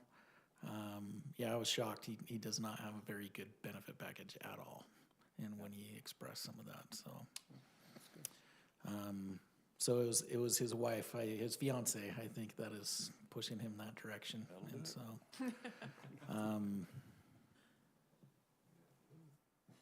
what do you guys think? good. So, to clarify, is this a part-time or a full-time? This would be a full-time position, yeah. I'm all right with us to include it in the tentative budget. I would like to see, I'm hesitant on it. We are a small city. We're a smaller city. We have big city needs. I understand that. This one's harder for me than the attorney, than the engineers. That were such an easy decision because it was a financial win plus a greater service. This is almost triple the cost, and it's an employee, which is an exponential growth, as we all know. Still would love to see what our wages has done over the last 5 years. I think we talked about that last meeting. Yeah, we did. If we could look at that, I still think that's a significant number that we need to keep in mind, and this will only add to it. So I'm hesitant. I don't know that I'm there yet. I'm fine with us including in the tentative budget, but would like to, which is why we do these budget processes, because we have the opportunity to keep looking at them. And so I appreciate the amount of information we've been given. I can tell you that I'm hesitant right now, understand the importance of it and the need, but I still think that there are good options for a third-party IT department. at a much less, a much smaller cost. So I'm hesitant, but I'm fine to include it today in the tentative budget, knowing that we have several more hearings to go into it to look at. But we would want to advertise. Yeah, this is something that I would like to Yeah. post and start interviewing and see if we have any way to get him here. It's not just IT, it's so much more than what we're contracting with, so this position would help out in so many other areas. But digitally and security-wise, and also with like the asset management that Adam was talking about, that's something that we don't have the personnel to keep a good handle on. I track fixed assets, you know, the really big stuff, but as far as like laptops and tablets, we would need more manpower to track those things. Well, I sure understand where Jake's coming from, and it does make some sense, but if you look at our fund balance, if you look at even with this thing we did with Doug Smith, the opportunities to increase our sales tax revenues and relatively short payback period, or in the eternal scheme, in the big picture, given our budget, to me, it doesn't amount to a real whole lot. And I know we got to be careful. I know we have to be careful not to just willy-nilly start hiring people just cause, but this makes some sense to me. It gives us some stability. Someone who already knows, and we don't have to reinvent the wheel. Like I said, there are clearly some opportunity cost associated with bringing someone in who's not familiar with the system, who maybe isn't as skilled, and the fact that this person will have other duties other than what he's been doing. I'm fine with it. To me, it gives me the feeling of we can take our finger out of the dike of maybe some of these other scenarios that we're maybe not always so confident or not so broad in. And I feel like one individual can then take care of some of these additional needs. So I'm great with it. Any comments? Yeah, all really good points. And it seems like every year, though, we're adding full-time people, and that starts to impact your budget for sure. We're a growing city that provides nearly every service that all of our huge counterparts provide.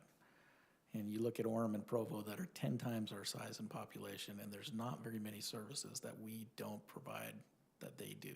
But I think we do stand shoulder to shoulder and say we're not doing a library, so. Yes.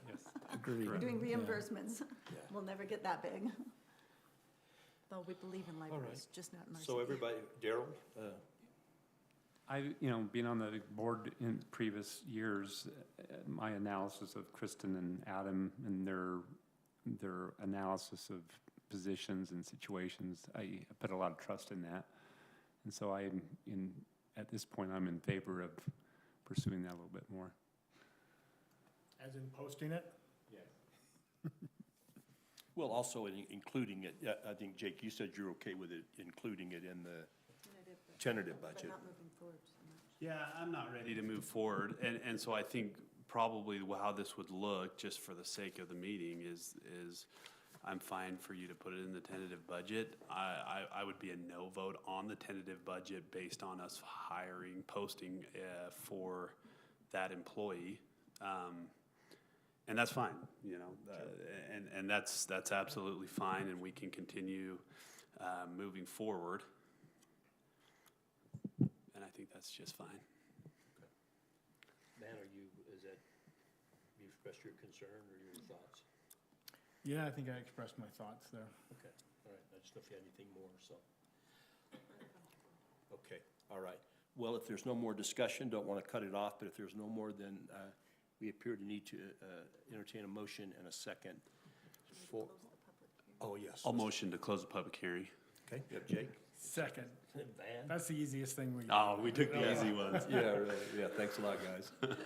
All in favor, say aye. Aye. All right, now we'll entertain a motion to approve FY 2023 tentative budget adoption resolution number 2022-6-R. with the addition of the IT GIS position. You said that very well. Yeah, that was great. I will say, I will so motion as to So what motion. our Mayor Pro Tem Vanchery has said. Thank you. I'll second that. Okay, we have a motion from Randy, a second from Daryl. All in favor, say aye. Aye. Aye. All in favor? All opposed? All Aye. opposed? Aye, and for the reasons of. For sure. That I expressed, and They're valid concerns. Kathy, glad to chat those over with you, but really just from a concern of costs escalating, triple the cost on what we're currently paying, just not comfortable quite yet, so. Okay, Thanks. thank you. Noted. All right, our last item besides adjourning is item number 14, a review and action on commercial design standards. Thank you, Kristen. Thanks, Tristan. Great job. And thank you. Bid awards, it says 10 minutes. I bet we could do it in 5. My thoughts. Who's going to make that presentation? I'll run us through that. So the commercial design standards, this is something that we budgeted for hiring a third-party consultant. And we've solicited bids from several entities. CRSA is the one that we would like to award this contract to in the amount of $22,270. Mike's giving you a little overview as far as that process. And then they included in your staff report was their proposal.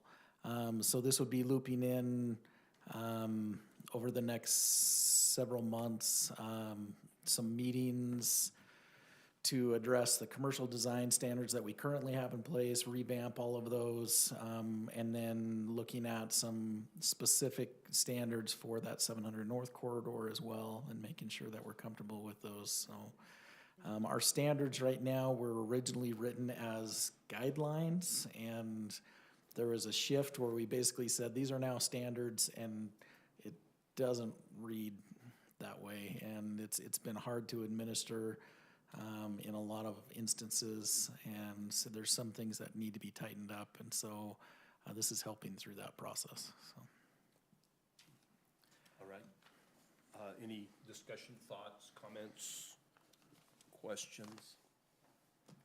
Okay. Mike, I'll move to award the commercial design standard bid to CRSA in the amount of $22,270 as presented. We have a motion from Jake. Do we have a second?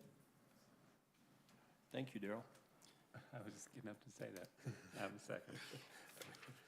Second from Daryl. All in favor, say aye. Aye. Okay, thank you. Is there any other business that needs to be discussed? Motion to adjourn. We have a motion to adjourn. Randy seconded. We're out of here. Thank you.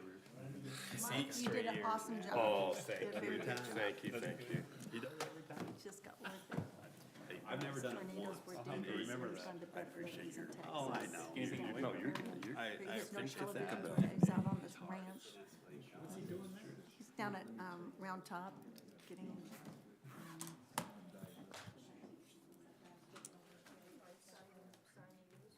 Yep, I'll do that with this. So.